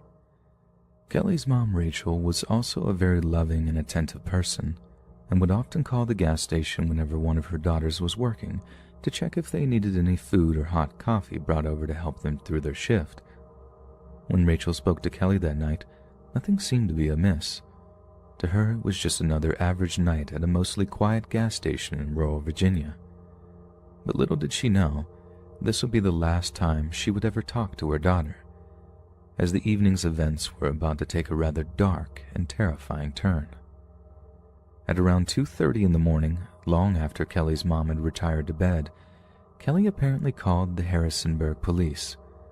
The call was to inform them that she had been aggressively harassed by a guy that she described as improperly dressed. It seems Kelly was far too polite to describe what this male customer actually did in any kind of detail, but it's safe to assume that the implied meaning was that he had exposed himself to her. Just a few minutes after this first call, Kelly called again, this time pleading with the dispatcher for a patrol unit to be sent to the gas station. The same man that apparently exposed himself was calling the station to make obscene threats, and it seems that Kelly was growing anxious as she believed he was willing to follow through with them. The dispatcher promised to get a unit out to her as soon as possible, and that she should hang tight. However, just moments after the second call ended, Kelly dialed 911 yet again, only this time she was in a complete panic. With a voice that was dripping with fear, she demanded to know how far away the responding officers were, as the same deranged customer had apparently returned and was sitting in a silver or gray Ford that was parked in the gas station's parking lot. The last thing the 911 dispatcher heard was Kelly screaming that the man had just gotten out of the vehicle and was heading towards the gas station's main building. She then slammed the phone down, apparently preparing to defend herself. The cops rushed over to the Imperial gas station, expecting to arrive to a violent assault in progress. But to their bemusement, when they arrived at the gas station, The place was as quiet as the grave. They searched the entire site, but Kelly was nowhere to be found. All that remained was her purse. There were no signs of any kind of violent struggle, no indications that the store had been robbed. But there were also no clues as to where Kelly was. It was as if she had simply vanished into thin air. What's clear is that if the suspect was armed, he could have forced Kelly into his vehicle in just a matter of seconds. Kelly's family believed this to be the case, as they insisted that any attempt by an unarmed man to grab her and shove her into their vehicle would have resulted in Kelly fighting back vigorously. The police investigation that followed led officers to a nearby convenience store, where a clerk informed them that he had been visited by a man driving a gray vehicle about a half hour before Kelly's disappearance. The clerk told him that the man was aged between 20 to 25 years old and had blonde, shoulder-length hair. This might seem like an obvious lead, but the cops were unable to track down this man, so no connection between him and Kelly's apparent abduction could ever be made. The police then interviewed Kelly's 3 sisters, who were also employed by the gas station. They were shocked to hear that the obscene kind of phone calls that Kelly had received that night were commonplace, but that no one had ever acted on them, believing them to be from some harmless old pervert whose bark was louder than his bite, so to speak. They also didn't entirely believe that the man that had harassed Kelly that night was the same person making the phone calls, as there didn't seem to be anything overly threatening about the lewd calls, while the driver of the silver or gray Ford was obviously aggressive enough to show up to the gas station in person. Yet after news hit that one of the gas station girls had apparently been abducted, the phone calls seemed to stop entirely for a while, only resuming around 6 weeks later when this apparently harmless old perv called and made lewd comments to one of the gas station's new hires. This could well be because whoever was making the calls simply wasn't involved in the abduction and didn't want to implicate themselves as a suspect in such a violent and disturbing crime. But it also could be because the same person who made the calls was satisfied with abducting Kelly and didn't feel the need to make another call, not until the same hunger resurfaced in them around a month and a half after the fact. When local media outlets contacted Kelly's parents regarding their daughter's disappearance, they gave a rather shocking answer to some very probing questions. When asked if they had any idea who might have kidnapped or harmed their daughter, and if this person might be a member of the local community, Kelly's parents unequivocally answered in the affirmative. Although the police had asked them not to publicly speak the man's name, they believed her abductor had been someone Kelly had gone to high school with, someone who had a long history of indecent exposure and making obscene telephone calls, and according to Kelly's sister, also drove a silvery gray Ford. But surely if Kelly had known the man personally, even just by association, she would have named him on one of the 3 911 calls she made leading up to her abduction. But it's also very possible that this person had either obscured their face somehow, or Kelly had simply not recognized him given that they had both graduated some time ago. There's also the possibility that Kelly was so terrified that she just failed to mention the man by name during one of the calls. Either way, the police obviously found the possibility of this man being the culprit so plausible that they asked Kelly's parents not to use his name publicly. Yet despite this, he was never charged with any crime, as there was simply not enough evidence to attempt any kind of conviction. There were several other suspects in the case, and authorities were sure to question all of them. But at a time when CCTV cameras and DNA evidence were still just technological pipe dreams, actually placing a suspect at the scene that night was all but impossible. For all intents and purposes, the person who showed up at the Imperial gas station that night was a ghost, someone who showed up, bundled Kelly Berg Dove into a vehicle, and then seemingly vanished themselves. Barely a trace of either of them was left behind, merely a purse and a vehicle description, far too little for the cops to go on to secure a suspect, Kelly, or her body. Almost 40 years later, what happened that night remains almost a total mystery, with Kelly being declared legally deceased by local authorities.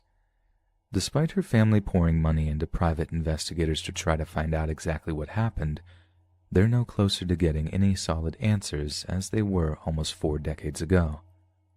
The only truth we have of that night is the terrifying reality that Kelly went to work that night, not suspecting a thing, and ended up encountering someone that caused her to vanish from the face of the earth. And that, horrifyingly enough, is something that could happen to each and every one of us. Part of the loss prevention team at my local Walmart. No, I'm not saying where. I don't want to lose my job. I really need the money. The incident I'm about to tell you about actually made national news too, and with the loss prevention team being so small, this whole story could be easily traced back to me. I hate my job. Yeah, I know I said I needed it, but that doesn't mean I don't despise it. I don't like spying on people, but unfortunately that's just what the job entails. Wandering around the aisles, staring at the CCTV, watching for someone walking too fast or acting nervously. It can get really boring sometimes. Sure, there's a little action every now and then. Some meth heads tries to steal a DVD player or something. We get to play cops and robbers for like half an hour until the real police show up. But half the time it's just sad. Some young, dumb addict breaking down in our office, telling us she didn't want it to be this way. Yeah, I didn't either. No one did. That's not even half of it, too. You know how angry a lone black guy can get if he thinks I'm following him around the store. I've been called racist more times than I can remember. I'm not. I'm just trying to do the job I hate so much, but it still sucks. You really see the worst in people working in loss prevention. But the weirdest thing I ever saw while working for Walmart wasn't a junkie thief or an armed robber or anything like that. It was something else entirely. So this guy comes walking through the doors one afternoon.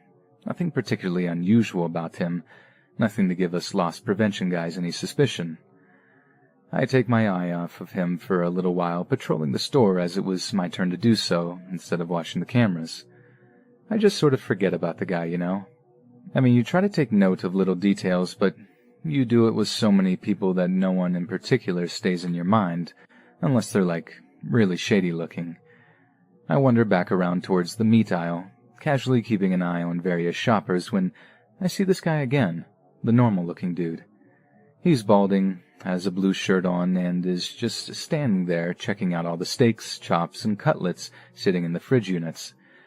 Again, nothing unusual, but here's where it starts getting weird. As I'm walking past the dude, his head sort of snaps towards me. I remember he had light-colored eyes that looked almost empty. I said hi or whatever, just greeted the dude, and this big wide smile stretches across his face. The guy had no teeth. Not a single tooth remained in this guy's head. Just 2 rows of diseased-looking gums that I had to stop myself recoiling from. I just tried not to react. I felt kind of sad for him. Maybe he's lost his dentures or something. I wouldn't judge, you know. So I do another loop of the store, watching families to try to rein in screaming kids as impatient singletons tut in their direction. I thought about how much I want kids myself, even if they can be rascals. It's something my mind wanders too often when I'm bored on the job. But as I'm coming back towards the meat aisle, something immediately strikes me as abnormal. The blue-shirted balding guy is still looking at the meat. Only this time, he's not just, looking at all the meat. He's staring at it. It looked like maybe one steak in particular had caught his eye or something. They weren't darting around like they were before. This time when I walk past him, he doesn't look up. He doesn't even move. He's just frozen to the spot, staring down into the fridge units with this dead look in his eyes. I mean, I seriously don't think he even blinked, and I watched him for a good few seconds. After this guy, I didn't take my usual loop around the store. I stopped at the end of the meat aisle, watching this guy slyly out of the corner of my eye. He didn't move an inch. It was seriously like one of those street mimes. Normal people never really stand still. They fidget, shift their weight from foot to foot. This guy was honestly as still as a statue, and it was really creepy. I called it in on the radio, asking a coworker about the balding man in the meat aisle, if he was known to the loss prevention team. Came back negative. The guy I was working with that day had never seen our toothless friend before in his life. So as I'm watching the guy, still listening to my buddy on the radio, The toothless man begins to reach into my meat fridge and pick up a large sirloin steak, still packed in plastic. I start feeling like an idiot. Maybe the guy just likes to take his time selecting his steak. He is toothless after all. Maybe he needs the right kind for his dentures. I don't know. Go figure. Then he brings the steak up to his nose, taking a long, deep sniff of this thing through the plastic wrapper. Now, I know this guy is obviously nuts.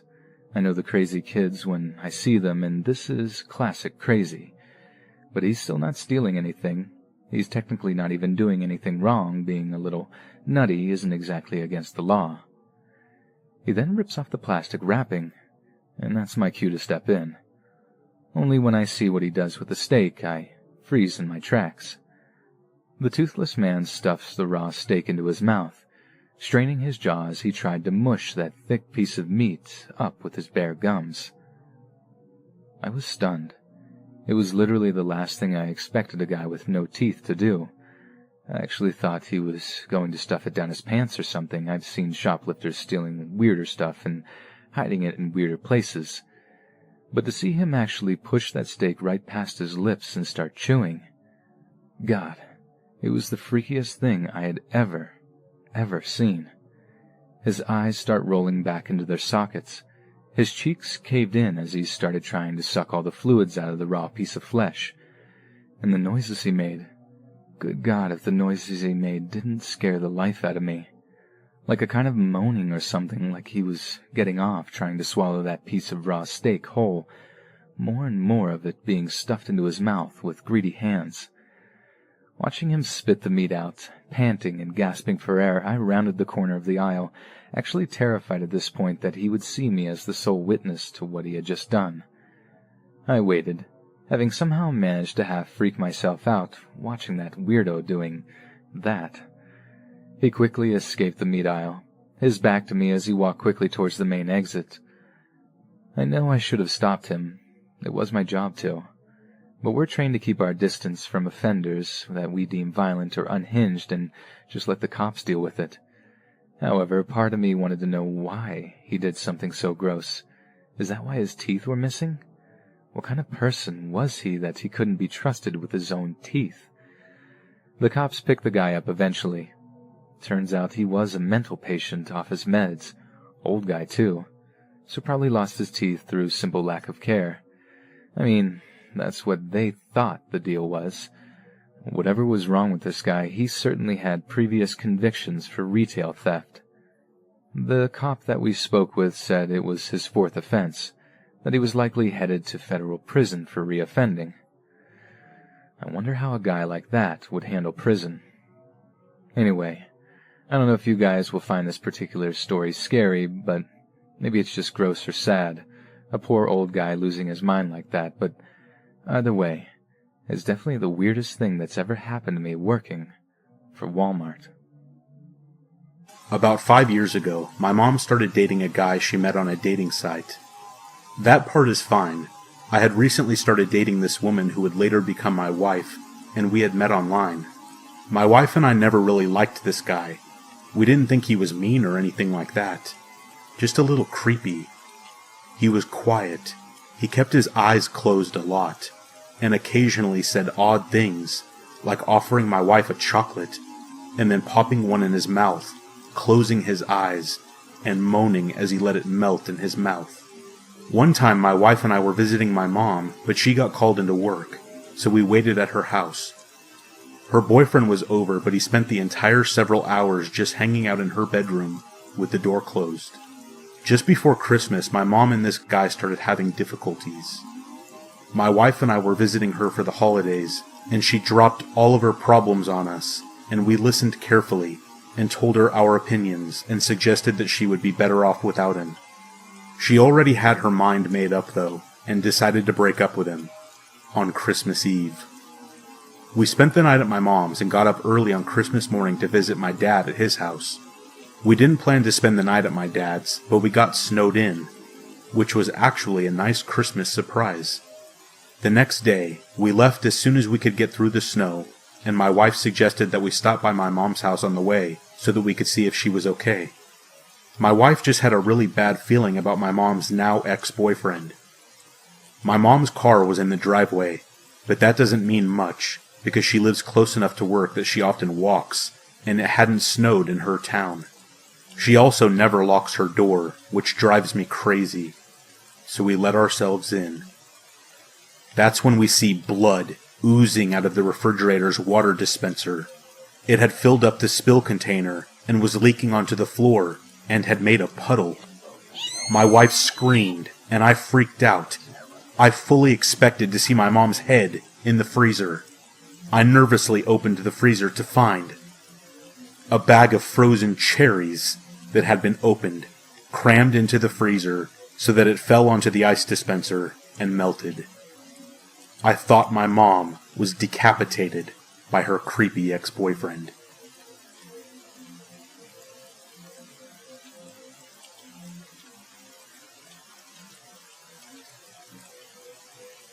A few years back, I lived with my mother and German Shepherd in a 2-bedroom rented townhome. I got home from work one day and went about my daily routine. When it came time to eat dinner, I knocked on my mom's door to come and eat. I smelled cigarette smoke and heard her grunt a response, so I went back down and ate alone. Fast forward to about 2 a.m. I am awoken by someone holding my hand and gently shaking it. I immediately shoot straight up and look around. My dog, who is overly protective and sleeps with me every single night, isn't in bed. She isn't even in the room. She most definitely was on my bed when I went to sleep.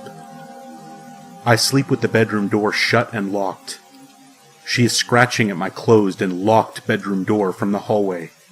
Frantic, I bolt for the door, let her in, and she is searching the whole room. I'm now yelling for my mother. No answer. I force my dog to walk down the hallway with me. I still smell cigarette smoke. I bang on my mom's door. No answer. So I just open it, and she isn't even home. The bed is made, and her TV is off. My dog and I search the entire house, and nothing is out of place. All the doors and windows are still locked. I was freaked out, to say the least. The next day I called my mom and she told me she left early the day before to go visit my sick grandfather. Who was holding my hand that night? Your guess is as good as mine. A few Christmases ago, I was driving my kids back from visiting their grandparents out in the countryside. They moved out to this big old house once my dad sold his business, one of those offers he couldn't refuse type things that meant he could retire like 10 years earlier than expected. The house is amazing, but the only problem is that it's in the middle of nowhere. The kind of place where the nearest village is like 20 minutes drive away.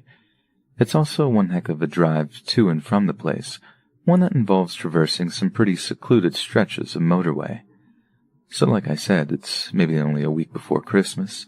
It's the 16th or 17th of December, and my kids are really bloody excited about it.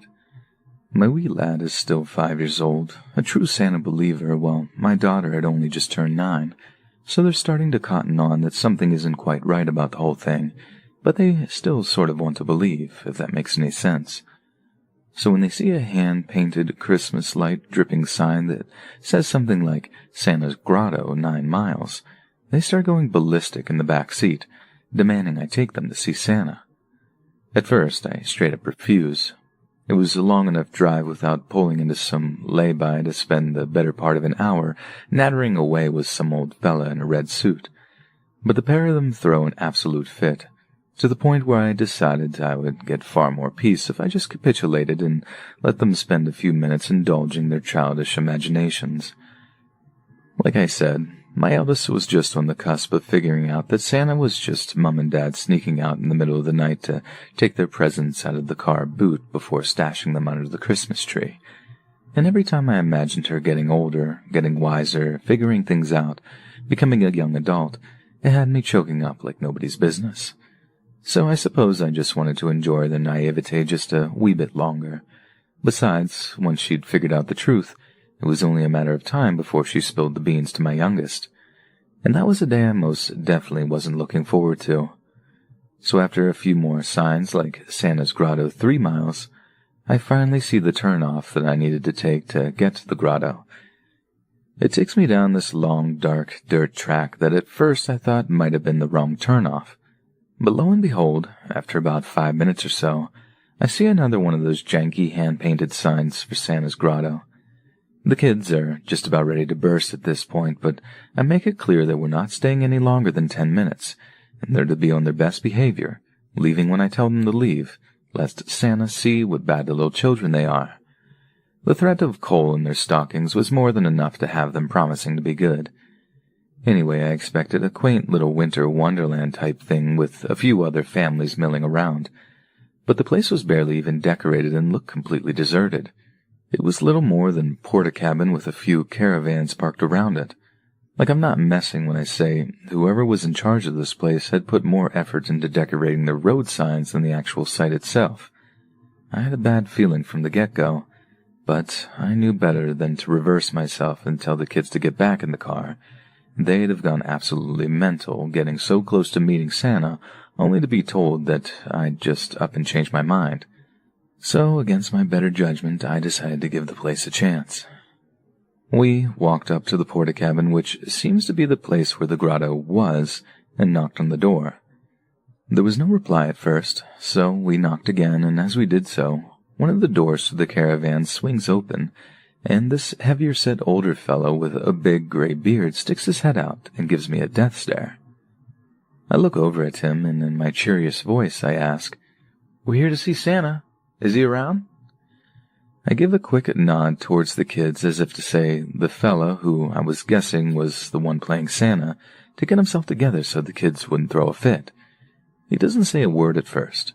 He just stares at me, almost like looking through me, like there was nothing behind his eyes at all. He finally says something like, "I'll go fetch him," then shuts the door, only to re-emerge a few moments later dressed in what was without a doubt the worst-looking Santa suit I've ever seen in my life. Not only was it lacking any kind of white felt, there was no belt or anything. The bloke had pretty much just thrown together a collection of red clothes and then whacked on a cheap Santa hat to round the look off. On top of that, the clothes were absolutely filthy, covered in grease stains with a collection of what appeared to be his cigarette burns in the pants. He walked towards the kids and asked them if they were excited to see him. They gave each other this cartoonish look as if to say, "Who is this guy?" And the bloke has to repeat the question in a characteristically festive voice before they even really twigged to the fact that this was Santa Claus. They just sort of nod at first, watching in confusion as he takes out the key from the red pants and unlocks the porta-cabin before beckoning them inside. The interior was absolutely terrifying. Like, I'm a grown woman, and even I got the creeps from stepping inside that thing. It was dark and grimy, and the use of cheap Christmas lights managed to give the place a kind of festive torture chamber-type vibe, as opposed to the cozy grotto feeling they were obviously aiming for. The crowning piece of creepiness was the fact that, mounted on one wall, was what I guessed was an old sheep's skull that had some plastic deer antlers taped or glued to the top of it. It would have been creepy enough in broad daylight, but the fact that it was being partially, then fully illuminated by red and green flashing lights gave it a truly hellish aesthetic. Santa sat down on a grubby old couch that stunk of pee and old ale, then smacked his knees as if to invite the kids to go sit on his lap. Neither of them moved. Their lack of reaction prompted Santa to give them something of a scowl before he very curtly asked them what each of them wanted for Christmas. Both of the kids were so nervous by that point that I had to prompt them to reply. The awkward exchange went on for a few more minutes until I turned to the kids and told them we had to leave. As I'm ushering the kids out of the porta-cabin and back towards the car, I feel a hand grab the crook of my arm and squeeze. I turn to see Santa's face pushed right into mine, his breath reeking of ciggies and hard booze. "50 quid, he hissed. "Sorry, Santa. I haven't got anything on me," I said, trying to be as polite as possible, maintaining a passive-aggressive tone. "But I promised me and my husband will leave out some extra brandy and mince pies for you on Christmas night, just to make up for it." I don't even know I was keeping up the pretense by that point, I'm pretty sure the whole experience had scarred my wee lad for life and had pretty much destroyed any remaining festive belief in my daughter. Santa growled back at me, calling me an expletive. I just keep pushing my kids back towards the car, turning back briefly to see that Santa is no longer alone. He was never alone. A gang of other people have filed out of the caravans and are following us back towards where I'd parked the car. Then starts off the chorus of, "Where do you think you're going, love? You haven't paid. He told you 50 quid, get your purse out, or we'll get it out for you." My kids were on the verge of tears at that point, and if I'm being honest, I wasn't far off either. I gave in, took out my purse, and started sifting through it to see if I had 50 in notes on me. Right as I'm doing that, this kid, this actual bloody child, just snatches the whole thing out of my hand and runs back towards the caravan with it, only to be goaded on by the gang of skanky-looking grown-ups going, "Good lad, that'll teach her. She needs to learn some generosity. It is Christmas, after all." I didn't do a bloody thing. Well, aside from getting in the car and driving off. The damage control from that bit of horribleness was a lot of work.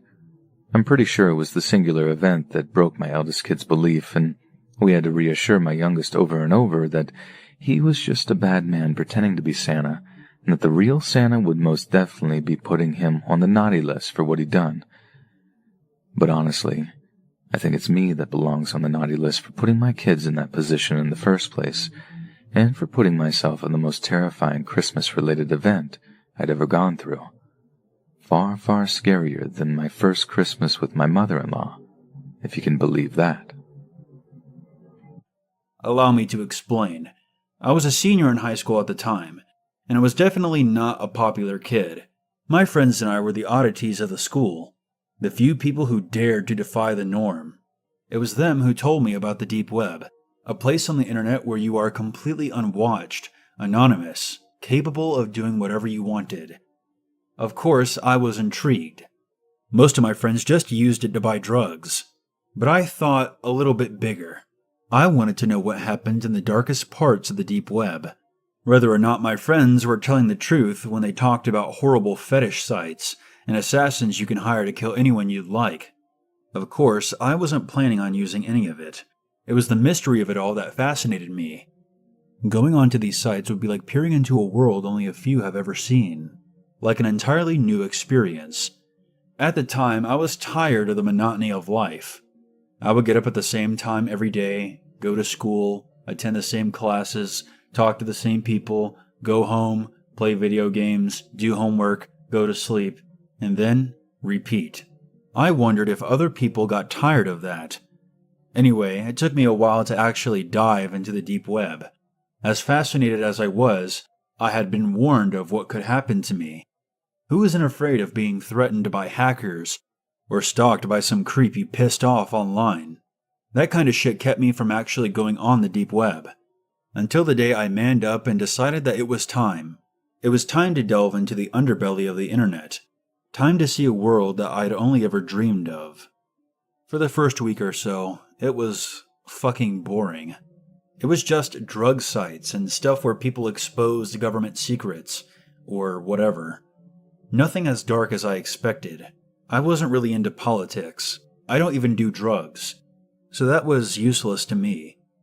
There wasn't really much I was into back then. So I was disappointed. The only reason I kept exploring was my sheer desire to experience the world I thought existed on the deep web. That world was darker than any drug site.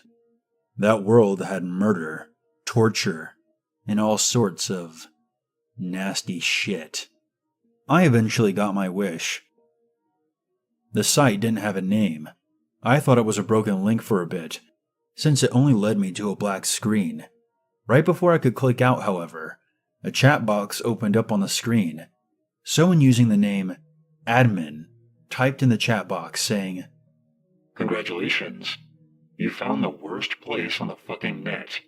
I stared at the screen, more bemused than afraid. It took me a moment to type back, "Cool." That's all I said. What else was there to say? "Hey, I'm here to see your finest torture porn." A moment after, the admin replied, Ha ha. You want in? I hesitated. All those horror stories were flooding back to my head.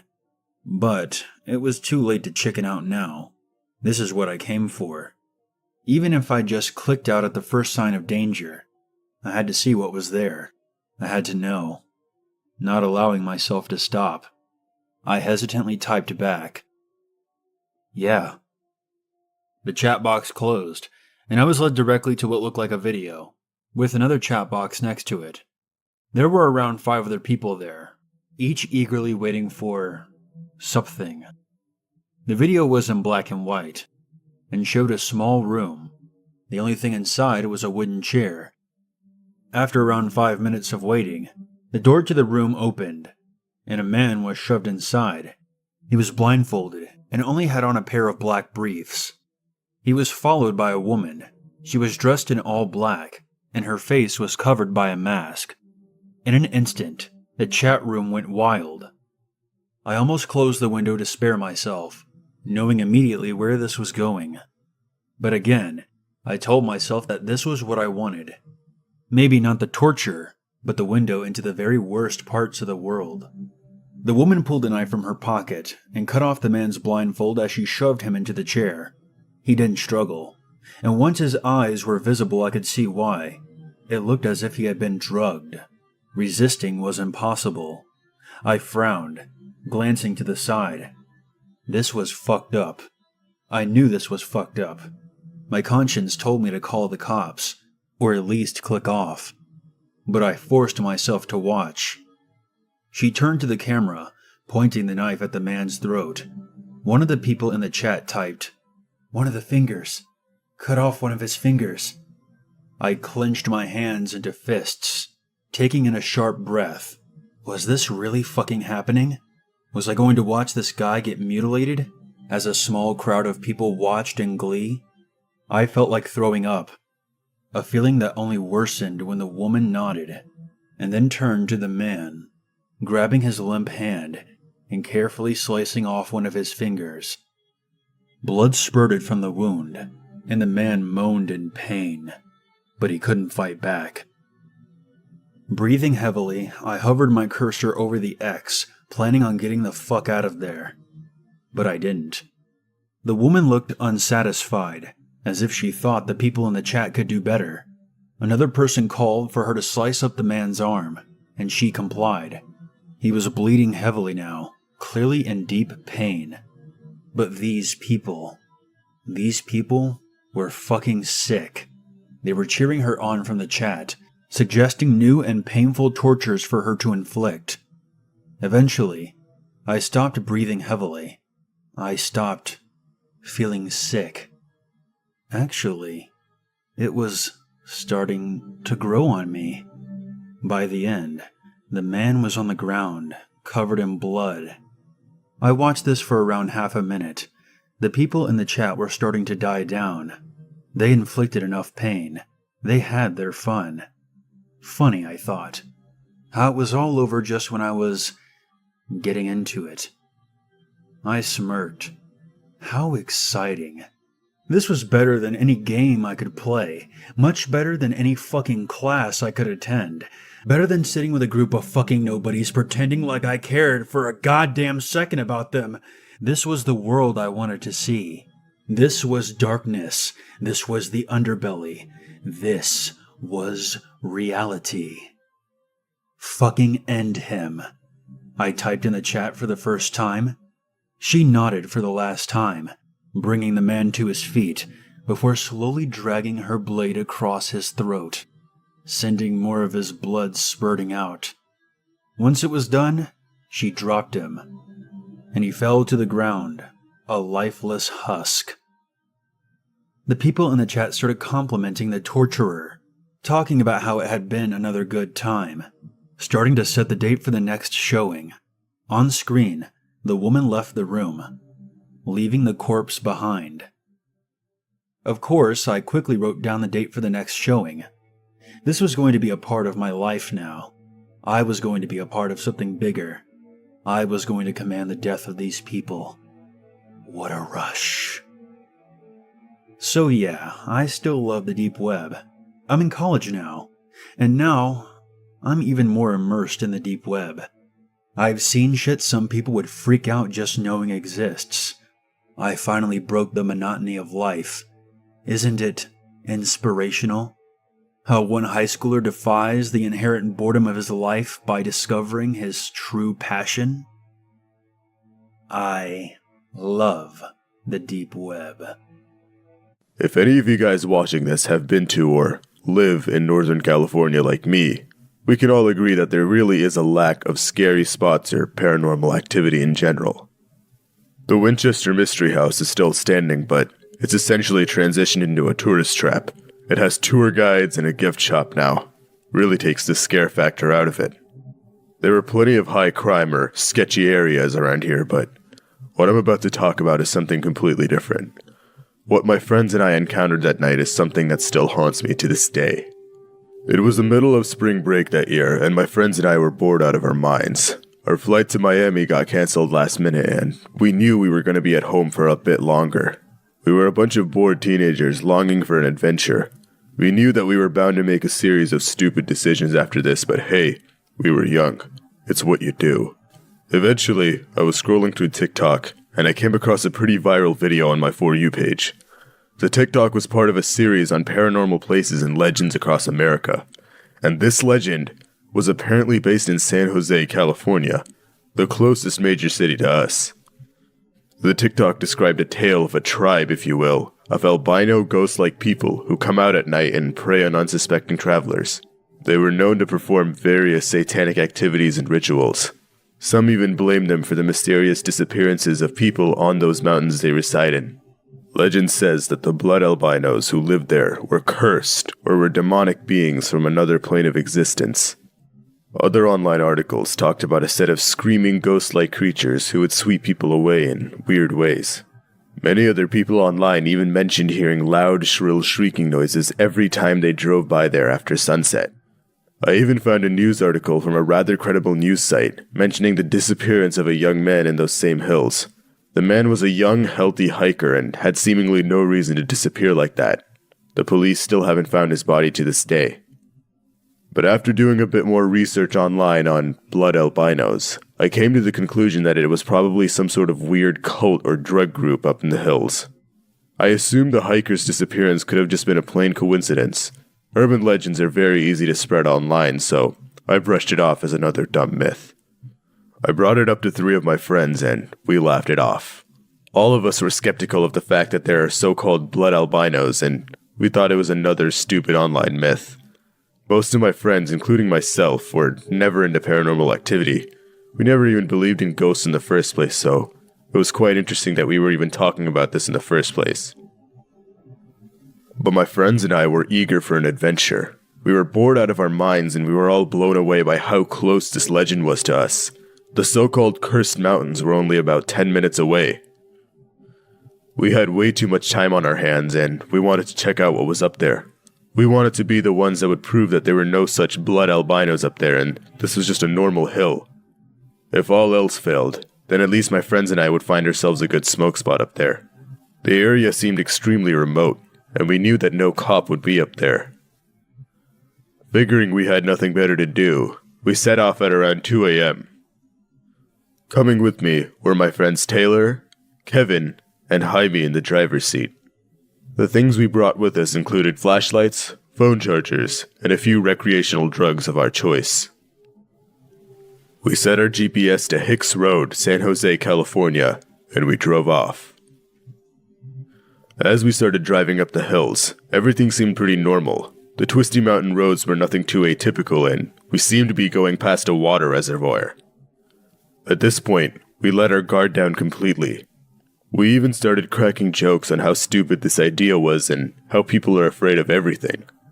As we drove deeper into the hills, Kevin said that he found a Google Maps link on a forum.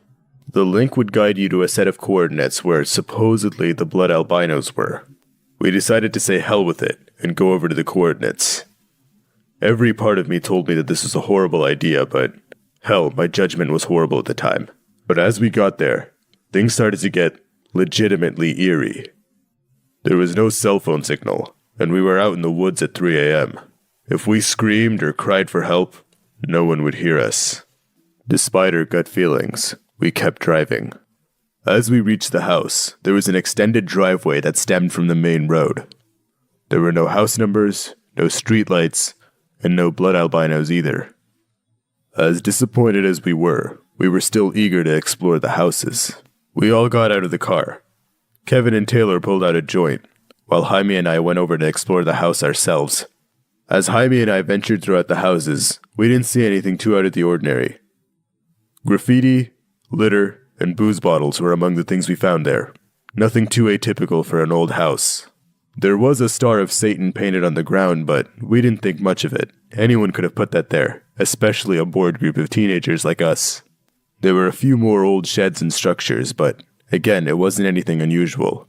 It was an ordinary abandoned neighborhood, unoccupied for a long, long amount of time. But as Jaime and I explored the back of the house, we noticed a path. But it wasn't a paved path. It was a path formed from years of people walking up and down there. Someone had been coming up there.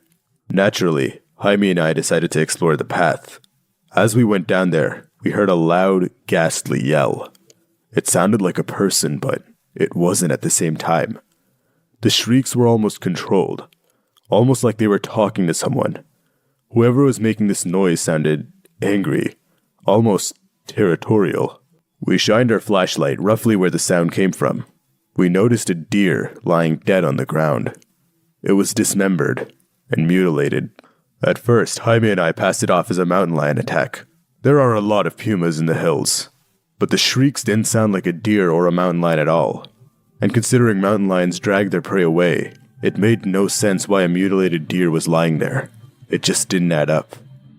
But as we looked up and around, Jaime and I froze. In the distance, not too far away from the deer, was a shadowy figure.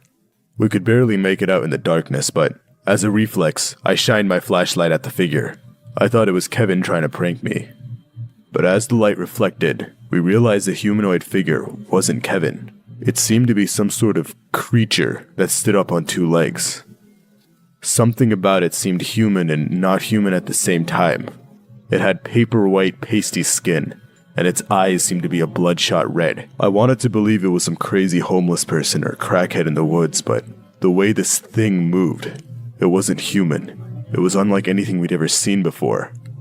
And that's when the creature leaped. It hopped over to the deer, and suddenly 3 more pasty white creatures stepped out and swooped the deer away. 3 of them quickly swooped the deer carcass away into the darkness, but to our horror, one of the 4 just stood there and looked at us. Jaime and I were shaking. I consider myself normally a calm person, but my adrenaline was pumping. The creature shrieked and took a step forward. Jaime and I ran as fast as we could. We sprinted knowing that our lives may depend on it. I didn't even think of looking back. The shrieking got louder and louder, and we heard more and more footsteps following us. We came across Kevin and Taylor, and they seemed really confused. "Start the car and get us out of here," I yelled. Both of them were confused, but when they saw the look on Jaime and I's face, they knew there was no time for questions. We jumped in the car. Kevin quickly started it and stepped on the gas. As we were pulling out, we heard more shrieks coming up behind us. Taylor started to cry. As we were leaving the windy dirt road, one of the creatures came up unexpectedly from the side and lunged into the car. Kevin didn't even have time to react. The creature struck the side front bumper.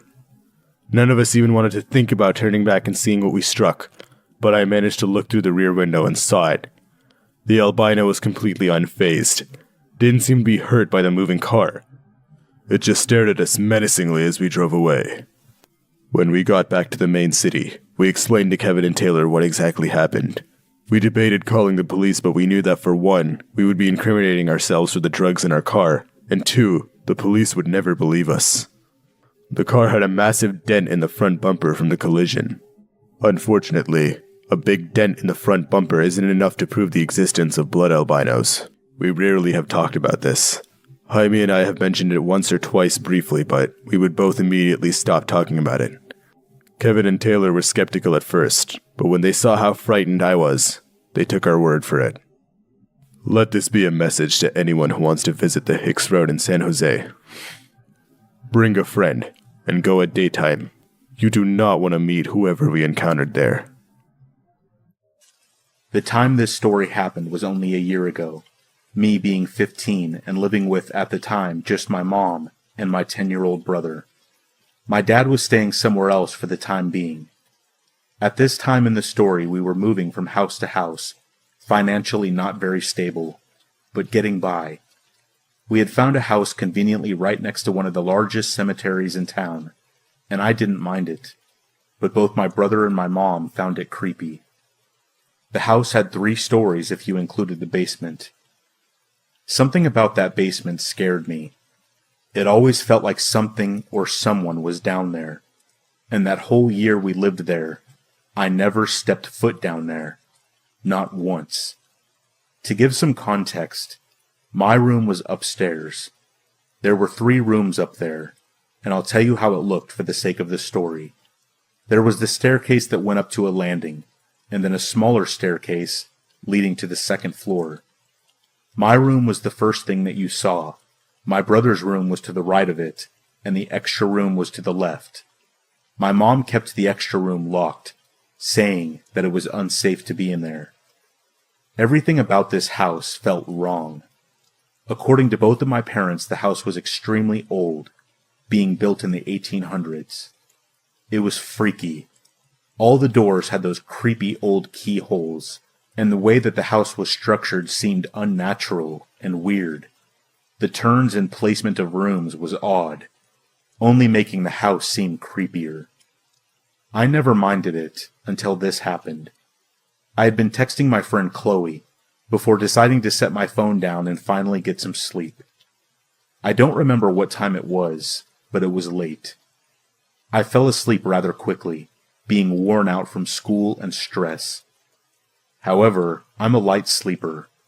Any noise could wake me up. I was turned on my side facing the wall when I heard the loud creaks of the stairs. The steps stopped at the landing, creaking ever so slightly, as if someone was rocking on their feet. I ignored it, but it did make my heart race as I heard the steps begin again, stopping at the top of the stairs. It was probably my brother. No big deal. Closing my eyes, I heard my door creak open, and footsteps come into my room, stopping at the edge of my bed. Someone was standing over me, just watching. A bit freaked out, I did a side glance, and out of the corner of my eye, I saw my brother standing over me, and letting out an annoying grunt, I asked, "What do you want?" There was no response. Sighing and closing my eyes, I rolled onto my side. I opened my eyes to look at him again, and my heart stopped. He wasn't there. Standing up, I trudged to his room, but he wasn't there. No one was there.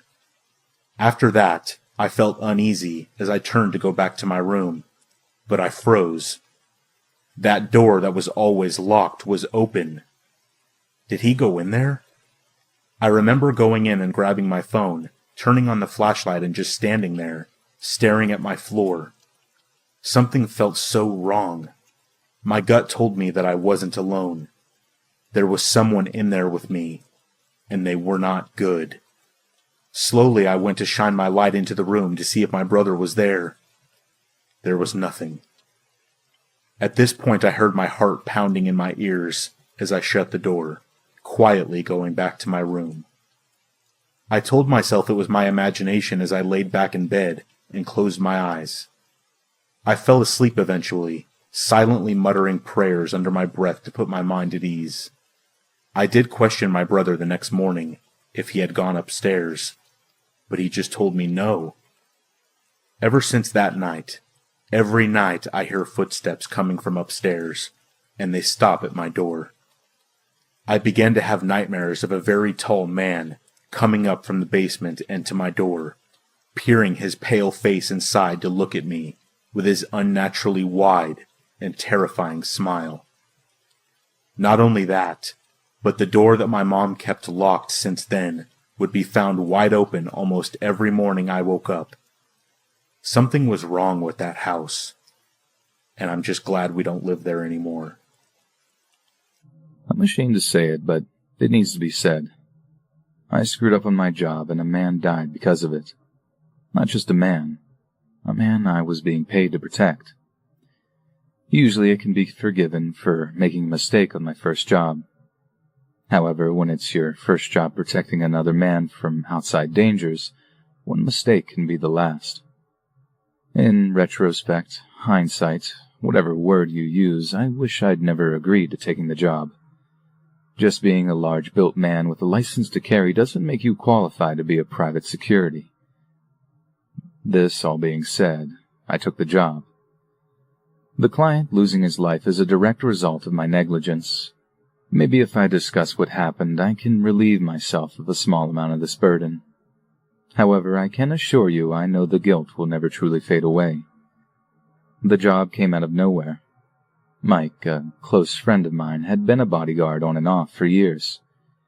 He made it clear the job was a one-time only deal. No other guys he knew were available on such short notice. His next client was coming into town in the morning. Mike needed someone with a carry permit to back him up. He knew I had one, so I got the call. He assured me it wasn't a dangerous situation, but he liked to have another guy to watch his and the client's back.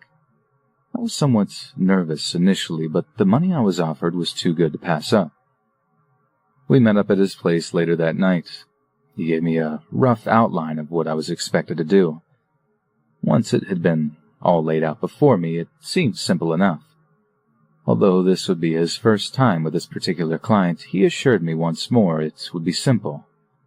After all, the guys with the real problems always had their own staff. Our client was a regular suit and tie in town for some business. 4 hours of work and he'd be back on a plane home. The morning of the job, we met with the client at the airport. A third guy, Roger, was doing the driving for us that day. He's a retired SWAT officer who picked up the occasional driving job for Mike. He'd had a boatload of training in evasive maneuvers while he was in the Army. Plus, he could be a third gun in an emergency. He drove us to the client's first appointment, and everything was going well. From what I could make out, the dude was a wholesale jeweler out of London. Stuff didn't really start falling apart until we were leaving the second place. As we exited the jeweler's store, I noticed a sketchy-looking, possibly Middle Eastern guy. He was standing in front of the place next door. When he noticed us leaving, he pulled a knife from his pocket and ran towards us. Before he could get anywhere near us, I instinctively moved toward him. He turned and ran, and I foolishly gave chase. I'd gotten somewhere around 30 yards and heard a barrage of gunshots behind me. I turned around just in time to see Mike go down. The client was already on the ground and wasn't moving. Roger was standing next to the car, shooting at 2 men running from the scene. By the time I'd drawn my pistol, the firefight had ended. It was clear to me I'd messed up. As Roger and I checked Mike and the client for signs of life, a weak few words came from Mike. "I hope you won't be offended if I don't ask for your help again." We had a brief chuckle, but we both knew this wasn't a laughing matter. Roger confirmed that the client was in fact dead. I rode to the hospital with Mike, and Roger stayed behind with the cops. This big mess made no sense. I knew I could trust Mike. He said the client indicated no current danger to his life. We were supposed to be only there to prevent robberies. We'd both seen the guy with a load of stones on him, so no flags went up. Regardless, considering the number of guys in on the hit, I had a strong feeling we didn't get the whole story. I'd been waiting for news on Mike for about half an hour when Roger finally showed. The cops were right behind him. Now it was my turn. When they were done with me, they wanted to talk to Mike, but he was still in surgery. 2 hours later, we got the good news. He was going to make it, but he'd be in the hospital for the next week at the least. For the next 9 days, I stayed at his side. It was the least I could do. The following morning, we had our first discussion since the shooting. "You do realize the guy with the blade was a decoy, right?" "Became pretty obvious once I heard you all yell at me to come back." "Listen, don't feel guilty. It's not your fault. I've fallen for dumber things than that." We continued our talk for a while until Mike fell asleep. No matter what he said, though, I'd always feel bad. A man lost his life, after all. The detective showed up later that day and pumped him for any new info, but Mike had none. Mike was released 8 days later. Neither of us heard anything new until Roger called Mike 5 days later with some inside information he'd gotten from one of his pals. The client had been far from honest with us.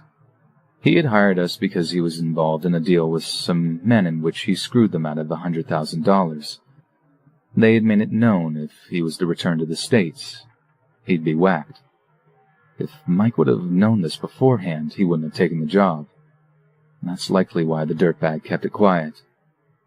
Somehow this bit of info had made it past the background check. Nonetheless, even a crook doesn't deserve to be sprayed with bullets on a public street. We were only hearing it from their side. It could have all been a huge misunderstanding. After my anger cooled, it became obvious to me that I was just deflecting my feelings onto the client. Thief or not, I was responsible for the safety of the man. Not only had my mistake gotten him killed, a very good friend of mine almost did too.